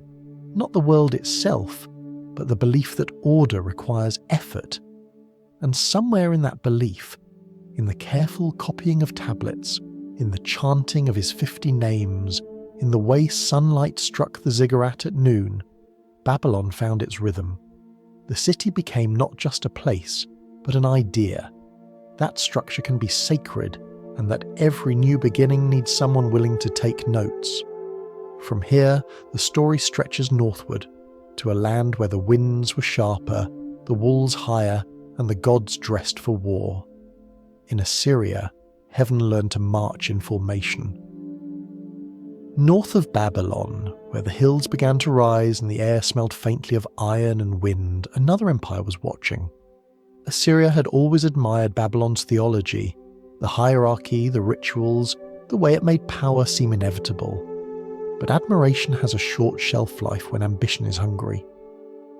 Eventually, the Assyrians decided they could improve on the system. Their version of the cosmos was simpler, sharper, and much louder. They looked at Babylon's elegant bureaucracy of gods and saw inefficiency. Why have a council when you can have a commander? Why debate destiny when you can enforce it? And so they appointed a single deity to sit at the head of heaven's army, Asur, the god who did not negotiate. Asur was not born from mythic rivers or creative seas. He was forged, like a weapon, from the spirit of empire itself. His temples looked less like sanctuaries and more like citadels. High walls, stone courtyards, gates wide enough for chariots. His symbol was a winged disc with an archer inside. Heaven redesigned for action. If Marduk's Babylon ran like a divine administration, Assyria ran like a divine campaign. Theology became logistics. The gods no longer met in councils, they marched. Each military expedition began with a ceremony invoking Asur's name, and each victory was announced as if the sky itself had moved. The empire's generals saw themselves as extensions of the divine arm, literally the right hand of heaven. On the walls of Nineveh, Nimrud and Khorsabad, artists carved vast panels of stone showing Assyrian armies in motion, chariots rolling like thunderclouds, spears bristling like forests, kings depicted as larger than life, sometimes literally twice the height of their soldiers. Above them, carved wings stretched outward, symbols of Asur watching from above. The artistry was extraordinary, relief so detailed that you could almost hear the creak of wheels, the rustle of armour. But behind their precision was something coldly efficient. These carvings were not decoration. They were public relations. The gods, the kings, and the citizens all read the same message. Obedience was order, conquest was destiny, and heaven's map looked remarkably like Assyria's borders. Priests accompanied armies, carrying statues of the gods so that divine presence travelled with the troops. Even the sky became a supply route. When cities fell, the defeated gods were escorted back to Asur's temples, carefully catalogued like diplomatic prisoners. Theology at this point had become inventory management. Still, the Assyrians believed fervently in their mission. They saw themselves not as oppressors, but as restorers of cosmic balance. Where others saw blood, they saw alignment. Every conquest, they said, returned chaos to its rightful shape. It's a logic that has echoed in every empire since. Inside Asur's grand temple, the rituals resembled military briefings. Priests wore linen robes trimmed in iron threads. They recorded battles on clay tablets with the same calm precision used for grain accounts. The king knelt before the altar each new year, not to confess but to renew his rank. The ceremony was efficient. Oaths sworn, wine poured, orders renewed. No tears this time, just clarity. Even the gods had hierarchies now. The Anunnaki, once the divine council, were divided into ranks. Some commanded the winds, others guarded cities or watched over supply routes. Heaven, in Assyrian thought, was structured like the empire itself. Every being had a post, every act a protocol. And yet, within this precision, a strange kind of beauty persisted. Assyria's scribes recorded everything, not just victories, but the shape of trees, the colours of foreign birds, the way rivers curve through enemy lands. Conquest was also curiosity. Their libraries, filled with thousands of tablets, preserved not only royal decrees but also medicine, mathematics, and poetry. Even as they conquered, they collected. If Babylon's greatness was faith in structure, Assyria's was faith in momentum. To them, stopping was failure. The world had to be kept in motion, armies, trade, ideas, otherwise it would decay. Perhaps that's why their gods were always shown with wings. Stillness was not divine, movement was. At night, in the quiet after battle, soldiers camped beneath the same stars their priests studied back home. The wind off the desert carried the smell of fires and bitumen, the familiar scent of construction and destruction intertwined. Some of them, no doubt, wondered if heaven truly required so many marching orders. But questions like exhaustion were a luxury. The empire was still expanding and heaven was expected to keep pace. From a distance, it's easy to see the irony. The more the Assyrians tried to control the world, the shorter their empire lasted. Greatness demands balance, and their own theology offered none. You can organise the heavens like a barracks, but eventually even gods tire of parade ground discipline. When Nineveh finally fell in 612 BCE, the flames rose so high that people said they touched Assur's throne. The walls blackened, the carvings cracked, and the winged figures that had once watched over empires turned into shadows, trembling against the firelight. But the idea survived. Every empire that followed would copy a fragment of their logic, that power, to endure, must appear divine. Even now, the ruins whisper that lesson. Walk among the shattered gates of Nineveh, and you can still feel the rhythm of marching, the echo of boots long turned to dust. The air there holds the memory of confidence, the belief that destiny could be commanded. But history, patient as always, teaches the opposite. Empires fall, archives survive, the clay outlasts the crown. As the smoke cleared, another language, another culture, began to rise in the West. One that would take the same ancient stories and translate them into philosophy, astronomy, and mathematics. The gods were about to become equations, the myths constellations. From the ashes of Assyria, the cosmos would learn a new accent, Greek, and heaven, for the first time, would be explained with ink instead of thunder. When the fires of Assyria faded, the world exhaled. Empires rarely die quietly, but the silence that followed was almost gentle. A long pause before the next idea took shape. From the west came the Greeks, bringing philosophy, mathematics, and a fondness for giving new names to old gods. Where others conquered with armies, they preferred to conquer with vocabulary. By the 4th century before our time, Babylon had fallen under the shadow of Alexander of Macedon, a man who believed that wisdom, like wine, should be shared widely and often. His soldiers marched with philosophers, his cities grew around libraries, and in those libraries something remarkable began to happen. The ancient gods of Mesopotamia, long buried under dust and empire, started to learn Greek. The priests of Babylon, ever practical, understood adaptation. They had seen dozens of conquerors rise and vanish. They knew that survival required translation. So, they opened their temples not as fortresses but as schools.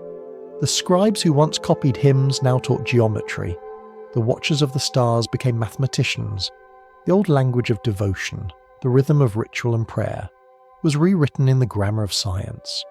Marduk, king of the gods, became Belos to the Greeks, a version of Zeus with better documentation. The Anunnaki turned into planetary spirits, each star and planet a living intelligence moving in elegant order. The heavens no longer argued, they calculated. Theology, once performed in song and smoke, became astronomy, measured in light and shadow. It's strange but deeply human. When people stop believing their gods can speak, they start trying to measure them instead. In the new observatories of Babylon and Uruk, priests charted the movement of Jupiter, the planet once known as Marduk's throne. They recorded its orbit with the precision of accountants, noting when it rose, when it lingered, when it vanished into morning haze. The gods hadn't disappeared, they had simply become predictable.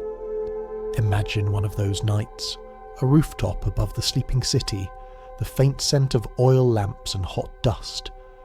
A priest, now called an astronomer, draws a line across a clay tablet, counting the seconds between one glimmer and the next.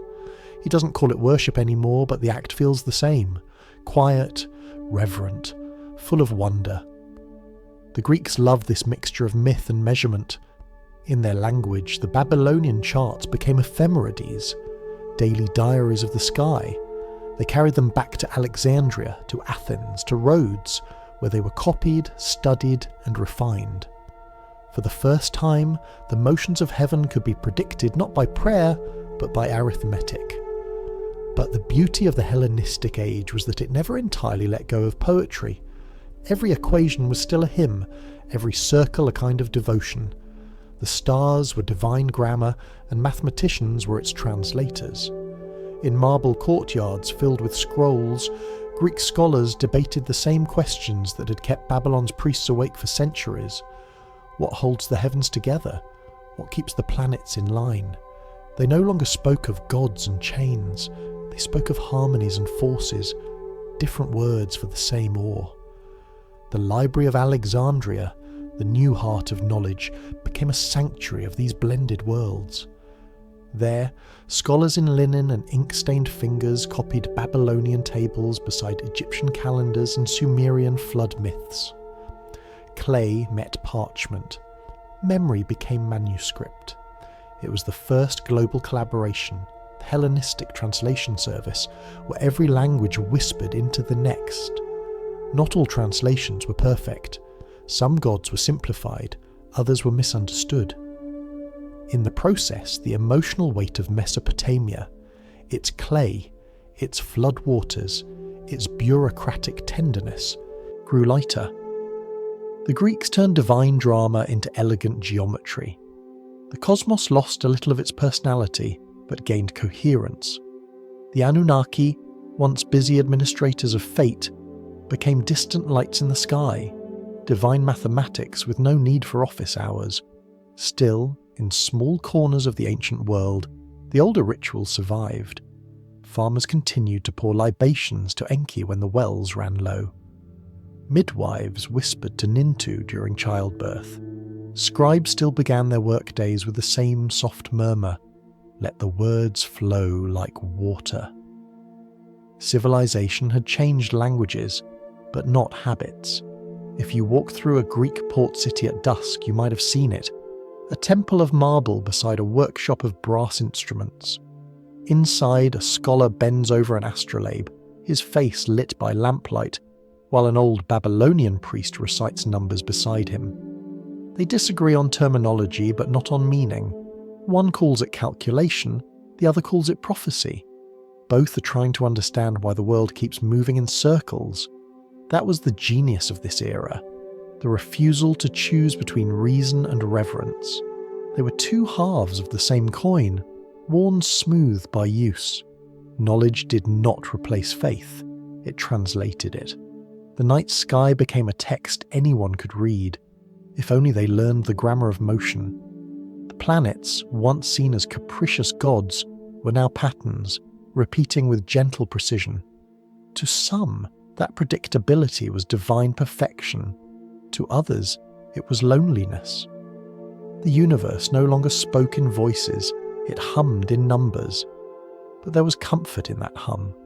For those who stood under the stars, the rhythm of celestial order replaced the sound of divine argument. The cosmos might not listen anymore, but at least it was reliable. As centuries passed, the lines between priest and scholar blurred.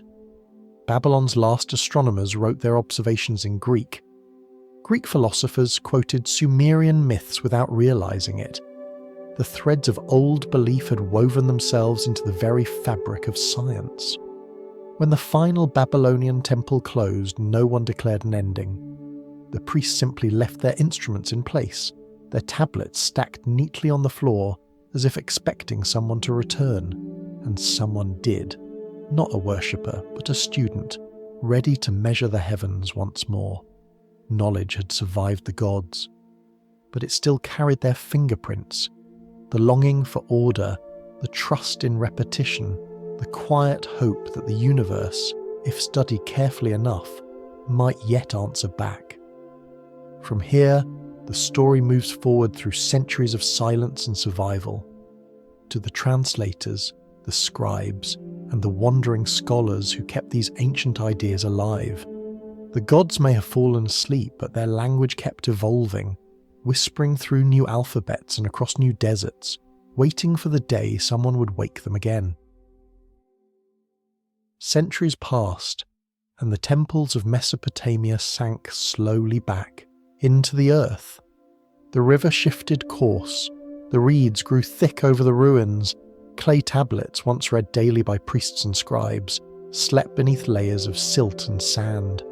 Empires came and went, each leaving new alphabets like footprints in the dust. But the ideas, the quiet mathematics of heaven, the rhythm of days and stars, refused to die. They changed language instead.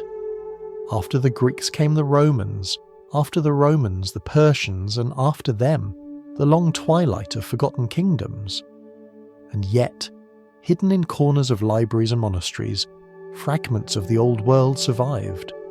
The gods were gone, but their handwriting remained. In Syria, scholars working in Aramaic and Syriac began to copy Greek texts that had once been Babylonian, still bearing faint traces of their original voice.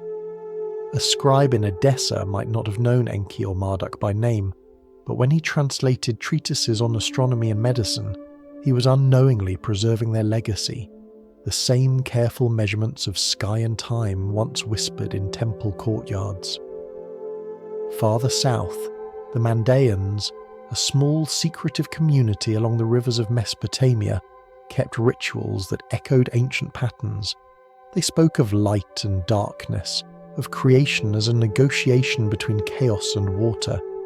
Their hymns, soft and winding, might have sounded familiar to a priest from Eridu, had one somehow lived long enough to hear them. In Haran, another city built on memory, a group of stargazers called the Sabians refused to let the sky go silent. They claimed descent from the astronomers of Babylon and built observatories of their own. When the Islamic world began its great flowering of science, these scholars became bridges, translating Greek, Persian and Babylonian knowledge into Arabic. The old wisdom moved again, from clay to parchment, from parchment to paper. The gods had learned new alphabets to stay alive. In the great libraries of Baghdad, under the Abbasid caliphs, translators gathered to turn the world into language.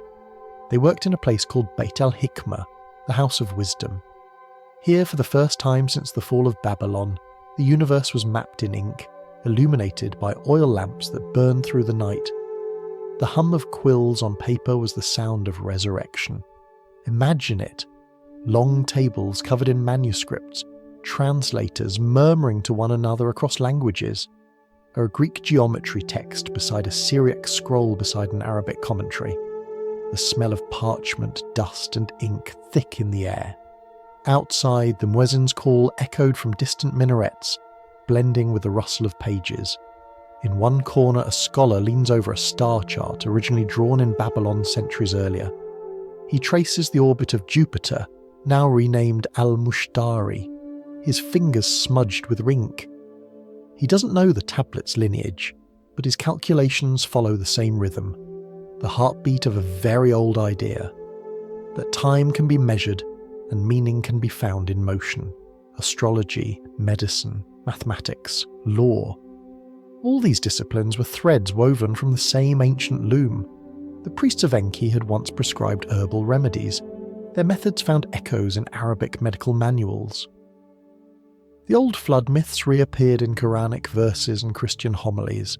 Even the bureaucratic precision of temple accounting became the foundation for systems of taxation and trade that kept new empires running.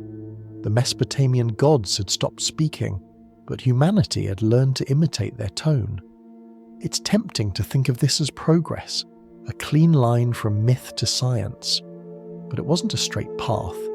It was more like a conversation carried on by candlelight, passed from one voice to another, sometimes clearly, sometimes in whispers, sometimes misunderstood but never silenced. Every translation lost a little and gained a little. The universe changed accent but kept its melody. And just as the gods had once been personified forces of nature, the scholars who inherited their legacy became something similar, quiet stewards of order. They organized, calculated, and copied, turning chaos into comprehension line by line. Civilization's survival was now a matter of paperwork again, though written in more delicate script. One might say that the gods never truly disappeared. They merely changed professions. They became librarians. There's a small story told in the Islamic world about a translator named Hunayn ibn Ishaq. He was asked by a caliph how he could possibly translate Aristotle's logic into Arabic. He replied, by listening until the words stop being foreign. It's a simple phrase, but it describes the entire afterlife of the Anunnaki. Ideas that kept listening until the world could understand them again.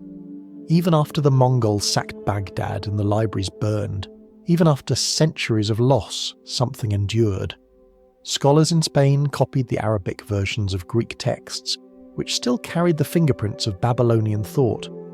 From there, they moved into Latin, then into the languages of Europe, until the old gods of clay and shadow finally found their way into the notebooks of astronomers and the dreams of poets. When Galileo turned his telescope to the sky, he was, unknowingly, continuing the same work that began with a priest measuring shadow lengths on a ziggurat. When Kepler wrote of celestial harmonies, he echoed the same conviction that guided Marduk's scribes, that the cosmos has rules, and that to learn them is to share in its making. Even the modern scientist tapping on a keyboard under fluorescent light belongs to that lineage. The gods may no longer rule the heavens, but their habits remain in us. The need to catalogue, to explain, to measure the unseen. And perhaps, if you listen closely enough in a quiet library, you can still hear them. The faint hum of the Anunnaki at work, now disguised as scholars, ensuring that the story keeps flowing. Knowledge, after all, has always been a kind of immortality. And as the scrolls unfurled, as alphabets changed and voices faded, humanity discovered something extraordinary, that the gods had left us not commandments, but instructions, not rules, but methods, the tools to keep wondering. From here, our story moves toward its rediscovery, when the clay itself, long buried and silent, finally spoke again, and the ancient tablets of destiny found new readers under the flicker of electric light. For more than 2,000 years, the voices of the Anunnaki slept beneath the ground, sealed in dust, wrapped in silence, patient as stone. The rivers of Mesopotamia had changed their paths, cities had sunk, and languages had forgotten their own alphabets. Yet the clay remained. It always does. Clay remembers what paper and empire forget. It was the 19th century when the silence finally cracked open.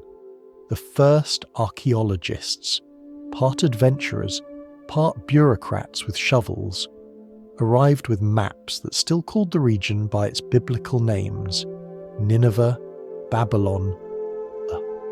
They expected ruins. They didn't expect conversation. When the British diplomat Austen Henry Layard began excavating the mounds near Mosul in the 1840s, he thought he was digging up legend. What he found was an entire library, tens of thousands of tablets, stacked neatly in what had once been the royal archives of Assyria. The tablets were small, dense, and covered in strange wedge-shaped marks. They looked, one scholar wrote, like tiny doorways carved into earth. At first, no one could read them. The script, cuneiform, was unlike anything in Europe. But there was a quiet competition among scholars to decode it. Georg Grotefend, a German schoolteacher, made the first breakthrough by comparing patterns in royal inscriptions. Henry Rawlinson, a British officer stationed in Persia, climbed the side of a mountain to copy a trilingual inscription carved into a cliff at Behistun, an ancient version of the Rosetta Stone. He nearly fell several times, but persistence and good boots prevailed. Years later, in a candlelit study, he compared his notes line by line until the sounds began to make sense. The ancient syllables emerged slowly, like a melody remembered from childhood. The clay was speaking again. By the 1870s, scholars could finally read entire texts. That was when a man named George Smith, a museum assistant in London, came across a tablet unlike any other. Its surface was chipped and faint, but the story it told was unmistakable. A great flood, a boat, a man who saved the animals, and a dove released over calm waters. Smith leapt from his chair and reportedly ran through the British Museum shouting, "It's the flood! It's the story of Noah!" Except it wasn't. It was older, by more than 1,000 years. It was the story of Utnapishtim from the Epic of Gilgamesh, copied from even older Sumerian texts. The revelation stunned the world. The Bible, it seemed, had a prequel written in clay. Newspapers called Smith the man who read the mud. Donations poured in to fund another expedition. Within a few years, archaeologists were racing to uncover more tablets. Every mound, every ruin promised a new voice. The lost civilization of Sumer, long thought mythic, was rediscovered piece by piece, tablet by tablet. Imagine those moments in the desert dusk.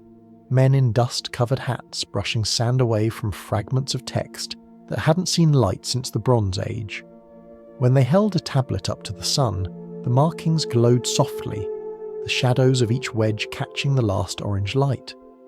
The smell was ancient, a mix of clay, salt, and time itself. Back in the museums, the work of decipherment was slow but almost devotional. Scholars sat for hours under gas lamps, tracing each sign, cross-referencing each name. The air was thick with ink and the faint hiss of lamps. When a word finally made sense, someone would whisper it loud, and it would echo faintly against the walls, a word that hadn't been spoken in thousands of years. Through these fragments the gods returned, not in thunder, but in translation. Enki, Enlil, Inanna, Marduk. Names once whispered in prayer now appeared in academic journals, their myths unfolding line by line. The stories of creation, of flood, of divine councils and celestial politics were no longer mysteries but literature. Humanity had once again remembered its oldest storytellers, but there was something quietly unsettling in this rediscovery. The archaeologists had come expecting myth and found mirrors.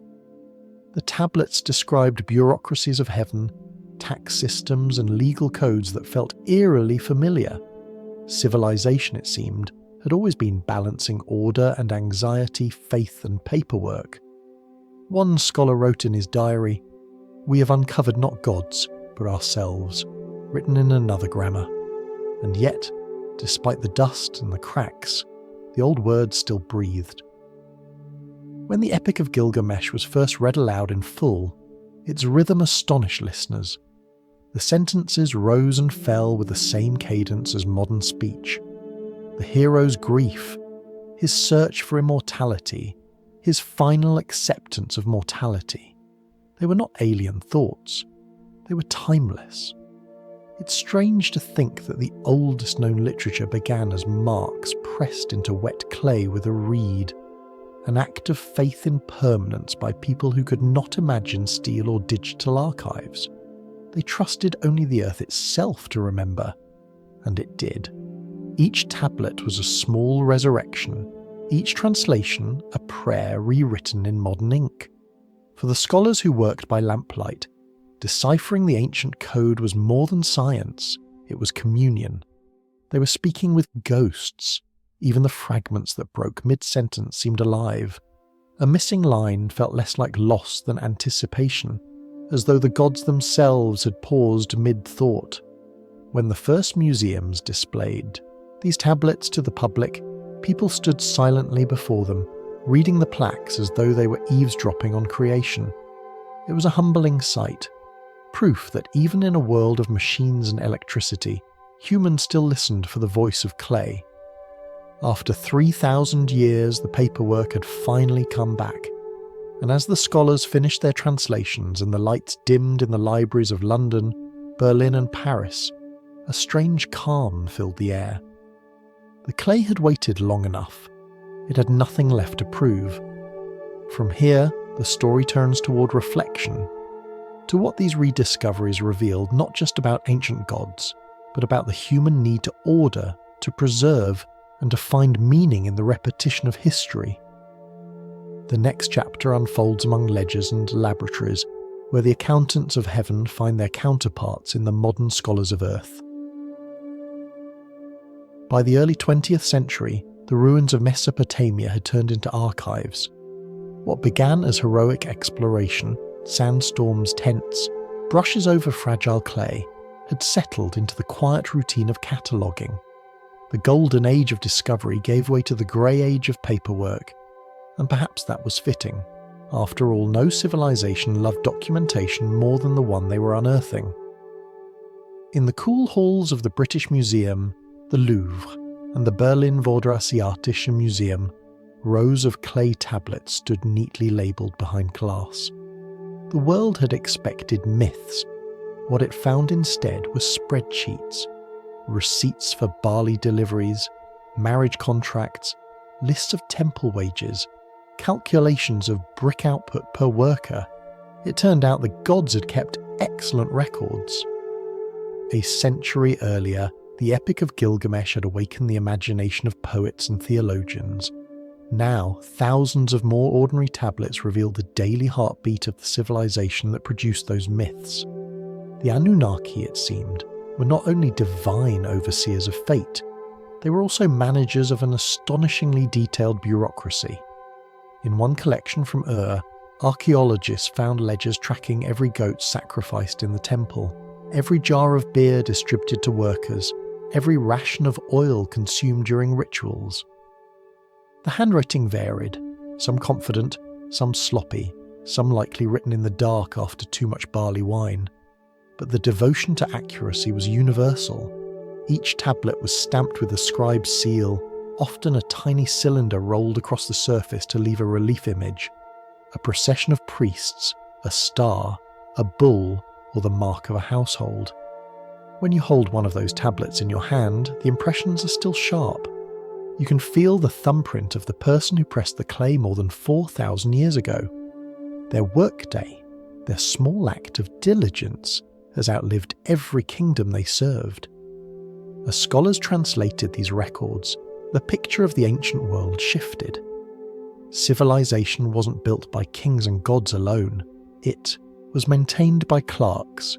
Humanity's first great achievement was not the pyramid or the poem, but the filing system. In those dusty records lay something familiar: rent receipts, legal disputes, a complaint from a farmer about missing oxen, an invoice for temple musicians who played one song too few, a note written hastily on the edge of a tablet about a shortage of reeds for writing. The voices of the past were no longer mythic. They were exhausted, funny, meticulous, recognizably human. It's hard not to smile at the irony.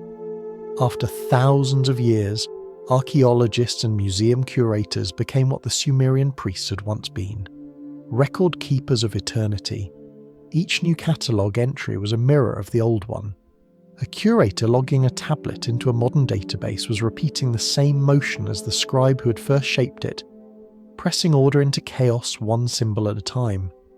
One scholar described the experience as translating the ledgers of heaven, and that may not have been far from the truth. The tablets revealed a world where religion and administration were the same thing. Every temple was a warehouse, every offering an entry in a ledger. The Anunnaki were not just gods of the sky and earth, they were gods of accountability. Their divinity was expressed in the accuracy of their paperwork. Even their mythology reflected this sensibility. When the gods created humanity, they didn't give humans freedom or wisdom first. They gave them quotas to serve, to build, to maintain balance. Paradise for the Mesopotamians was not a garden without work. It was a world that stayed on schedule. Modern Assyriologists sometimes joke that heaven invented spreadsheets first. But behind the humour lies admiration. Those early accountants turned survival into civilization. By counting grain, they learned to measure time. By measuring time, they invented calendars. By recording debts, they invented history, a continuous memory of obligation and trust.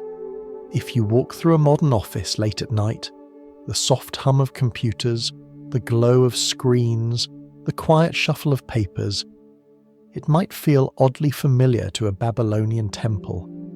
Both are spaces where belief has become administration. Both rely on invisible systems to make reality function. The difference is that our gods have been replaced by algorithms, and yet the impulse is the same. Humans still seek order in numbers, still trust that if we record enough, we might understand everything. The accountants of Earth are, in their own way, the last priests of the Anunnaki. Among the thousands of tablets, one stands out. It records a transaction, the transfer of land from one temple to another. The tablet ends with a short line, a note of divine witness. This was done before the eyes of the gods who see truth. It's an oddly poetic phrase for a legal record. Perhaps the scribe meant it literally, perhaps he meant it as reassurance, but it echoes across millennia. We still live by that faith that somewhere something impartial sees the sum of our efforts, the ledgers of our lives. When visitors walk through museum galleries today, they often pause longest before the smallest objects, the tablets, the seals, the broken shards covered in tiny writing. They may not understand the symbols, but they sense their purpose. They can almost feel the pressure of the stylus, the concentration of the mind that made order from dust. And in that recognition, the past feels less distant. The clay had begun its second life, not as scripture but as evidence. Humanity was beginning to read its own reflection, to realise that the systems we build to control the world eventually become the stories we tell about it. It is both humbling and oddly comforting to know that, across thousands of years, our species has changed tools but not instincts. We still count, we still record, we still build temples out of data, and we still pray that everything will balance in the end. From here, our story leaves the libraries and museums and steps into the strange modern age, where the rediscovered gods meet their newest translators. Not priests or scholars this time, but authors and dreamers who would turn them into myths of machines, aliens, and mysteries beyond the stars. Because even in a world of satellites and screens, humanity still longs for its makers. By the middle of the 20th century, the tablets had all been cleaned, translated, and catalogued. The stories of the Anunnaki were available to anyone who cared to read them. But, as history proves, most people prefer stories that read them back. And so, the old gods of clay took on a strange new life. They left the libraries and migrated into television, paperbacks, and late-night documentaries. It started innocently enough. Archaeologists had revealed that Sumer, the first known civilization, seemed to appear fully formed. Writing, laws, irrigation, and cities all at once. For some, that was proof of human brilliance. For others, it was too convenient. The question arose, who taught them? In 1976, a writer named Zecharia Sitchin published The 12th Planet, a book that would change the public imagination forever. He claimed that the Anunnaki weren't divine administrators or mythic figures at all. They were extraterrestrials from a hidden world beyond Neptune. According to Sitchin, they had landed on Earth in shimmering ships, mined gold, and genetically engineered humanity to serve them. It was, he said, the real story of creation. The idea was bold. It had everything: science fiction, rebellion against academia, and a flattering promise that humanity was too clever to be accidental. People wanted to believe that their ancestors were chosen, that history itself was a secret experiment. And so, the theory spread like wildfire. Soon, television programs were asking the same question with gleeful seriousness. Were the gods astronauts? The carved figures on Assyrian walls were reinterpreted as astronauts in helmets. The ziggurats became launch pads. Even the winged disc of Assur was redrawn as a spacecraft. Every symbol was evidence, every myth a code. The irony, of course, was that the real story was already extraordinary. The Sumerians had built the foundations of civilization with nothing but reeds, clay, and relentless organization. They had invented writing, government, mathematics, and literature, all without outside intervention. Their achievement was not mysterious, it was magnificent. But magnificence, it seems, is never enough. Humans are restless creatures. When the gods grow silent, we invent new ones. When the old myths become too grounded, we lift them back into the sky. Modern archaeologists and linguists gently pushed back. They explained that the Sumerian texts were metaphor, not history. That the Anunnaki who descended from heaven meant authority descending from the sacred, not aliens stepping off a ramp. The cuneiform for sky and heaven also meant divine realm. The word for creation meant formation. It was poetry, not engineering.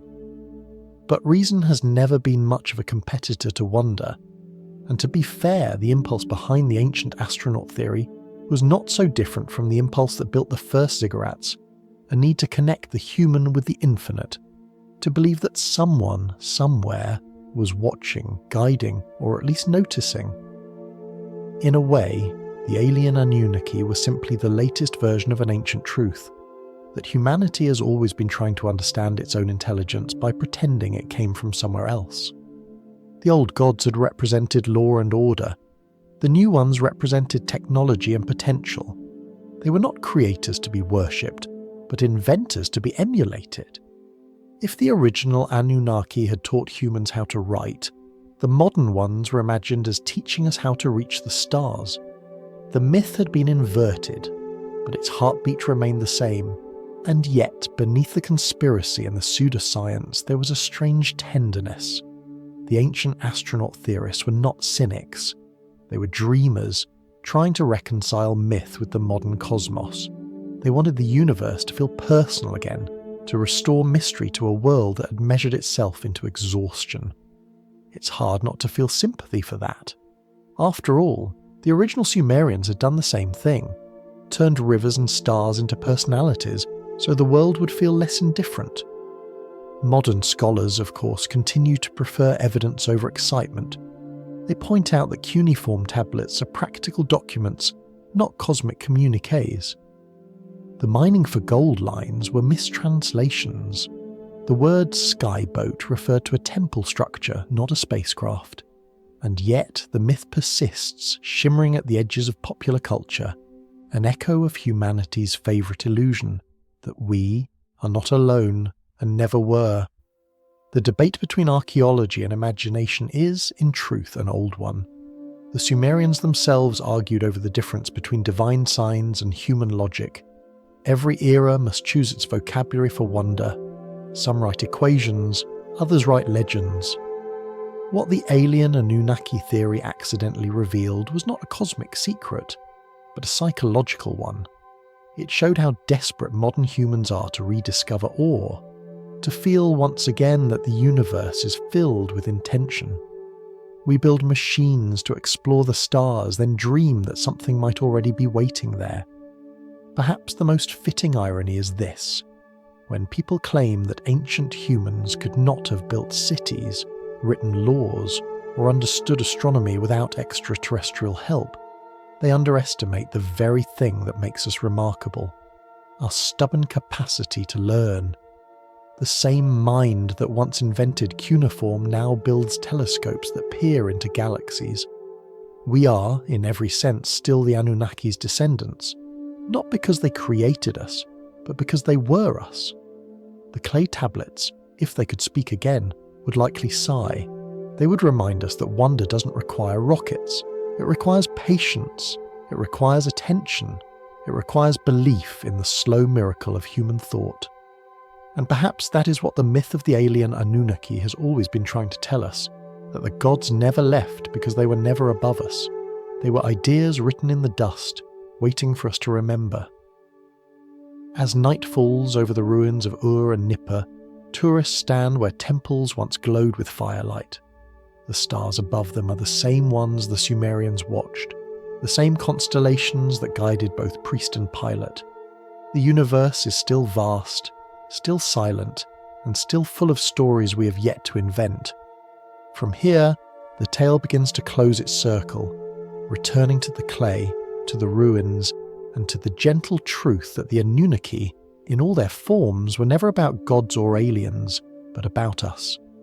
The humans who keep trying to turn mystery into meaning, and meaning back into wonder.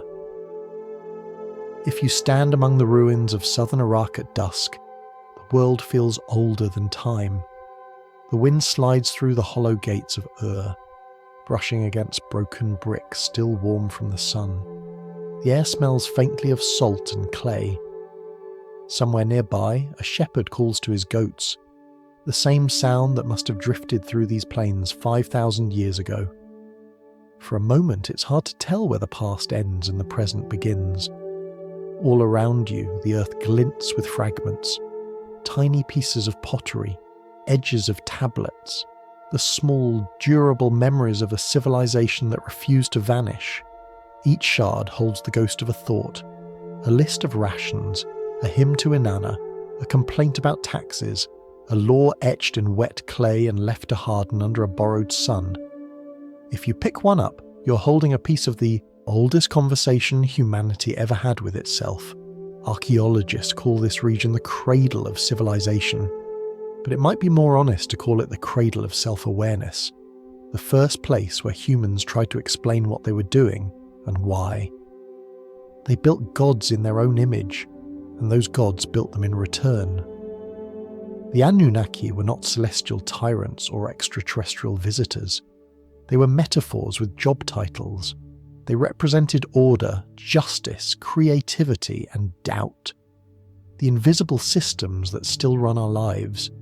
In a way, they were our first reflections. Look closely, and you can still see us in them.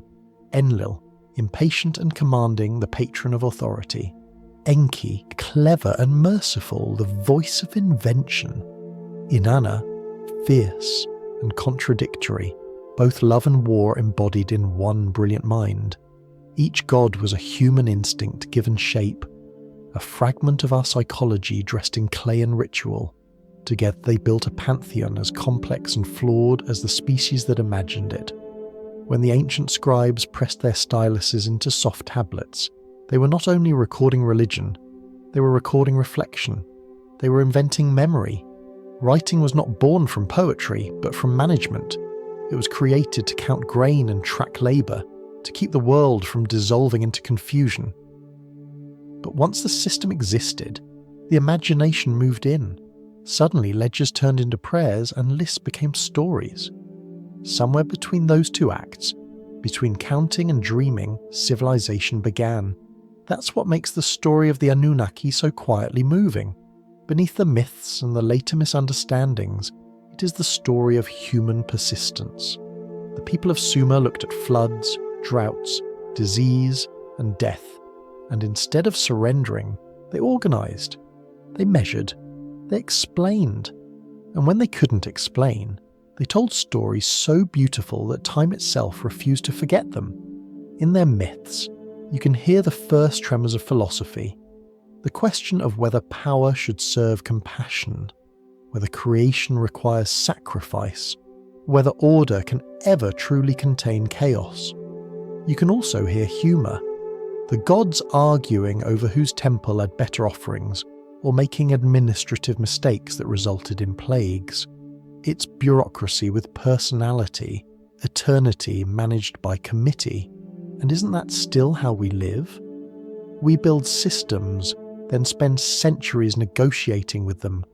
We create institutions, rules, and machines that mirror our best and worst intentions. We imagine we've advanced beyond our ancestors, yet the essence of what they built still hums beneath our cities, our offices, our algorithms. The same ancient dream that if we organise reality carefully enough, it might finally make sense. Perhaps that's why the rediscovery of the Anunnaki still fascinates us. They remind us that order and chaos are not opposites, but partners. That belief can be both sacred and absurd, that the universe has never been ruled by gods or aliens, but by curiosity. Even now, archaeologists continue to unearth fragments of their world. A single new tablet can rewrite decades of interpretation. Every discovery feels like the past tapping us on the shoulder to say, "You missed a line." And when those lines are read aloud for the first time, there's often laughter. The realization that even in the oldest records, the tone of humanity hasn't changed. We still complain about work, love too dramatically and hope too much. The gods we created may have vanished, but the habits they inspired remain. The urge to build, to write, to count, to dream. It's all there, fossilized in language and memory. If you visit the museum collections where the tablets rest today, you'll see people staring through glass at those tiny brown rectangles. They lean close, not because they expect revelation, but because they recognize something. Each mark is a heartbeat. Each line a reminder that intelligence, once kindled, never truly goes out. Some of the tablets still bear fingerprints, small ridges pressed into clay thousands of years ago by hands that never imagined electricity, flight, or modern noise. Those fingerprints are perhaps the oldest portraits of their kind, not carved faces or painted eyes, but the direct touch of a human trying to make permanence out of dust. When you see them, you realize something simple and strange. The Anunnaki never disappeared. They were never gods apart from us. They were the reflection that appeared the moment we learned to look at ourselves through the lens of story. And in that reflection, we found a reason to keep going. History, in its quiet way, is the longest act of faith. It's the belief that someone in the future will care enough to listen. That's why the Sumerians wrote. That's why the Babylonians copied. That's why the archaeologists brushed dust from the clay. That's why we tell these stories again, not to resurrect the gods, but to remember that the human mind, given enough time, becomes its own mythology. As the night deepens over the ancient plains, the stars rise one by one. The same points of light the priests once mapped, the same constellations that guided the ships of explorers and the eyes of astronauts. The sky looks different now, but it's still the same archive. Silent, patient, filled with unfinished sentences. The wind passes over the ziggurat's remains, carrying the scent of dust and salt. Somewhere in the dark, a fragment of pottery catches the moonlight and gleams for a moment before fading back into shadow. The world keeps moving, the story keeps repeating, and maybe, just maybe, somewhere in whatever realm gods now occupy, whether it's memory, imagination, or the quiet hum of data centers, the Anunnaki are still at their desks, checking ledgers, counting stars, and smiling faintly at the realization that their work never really ended.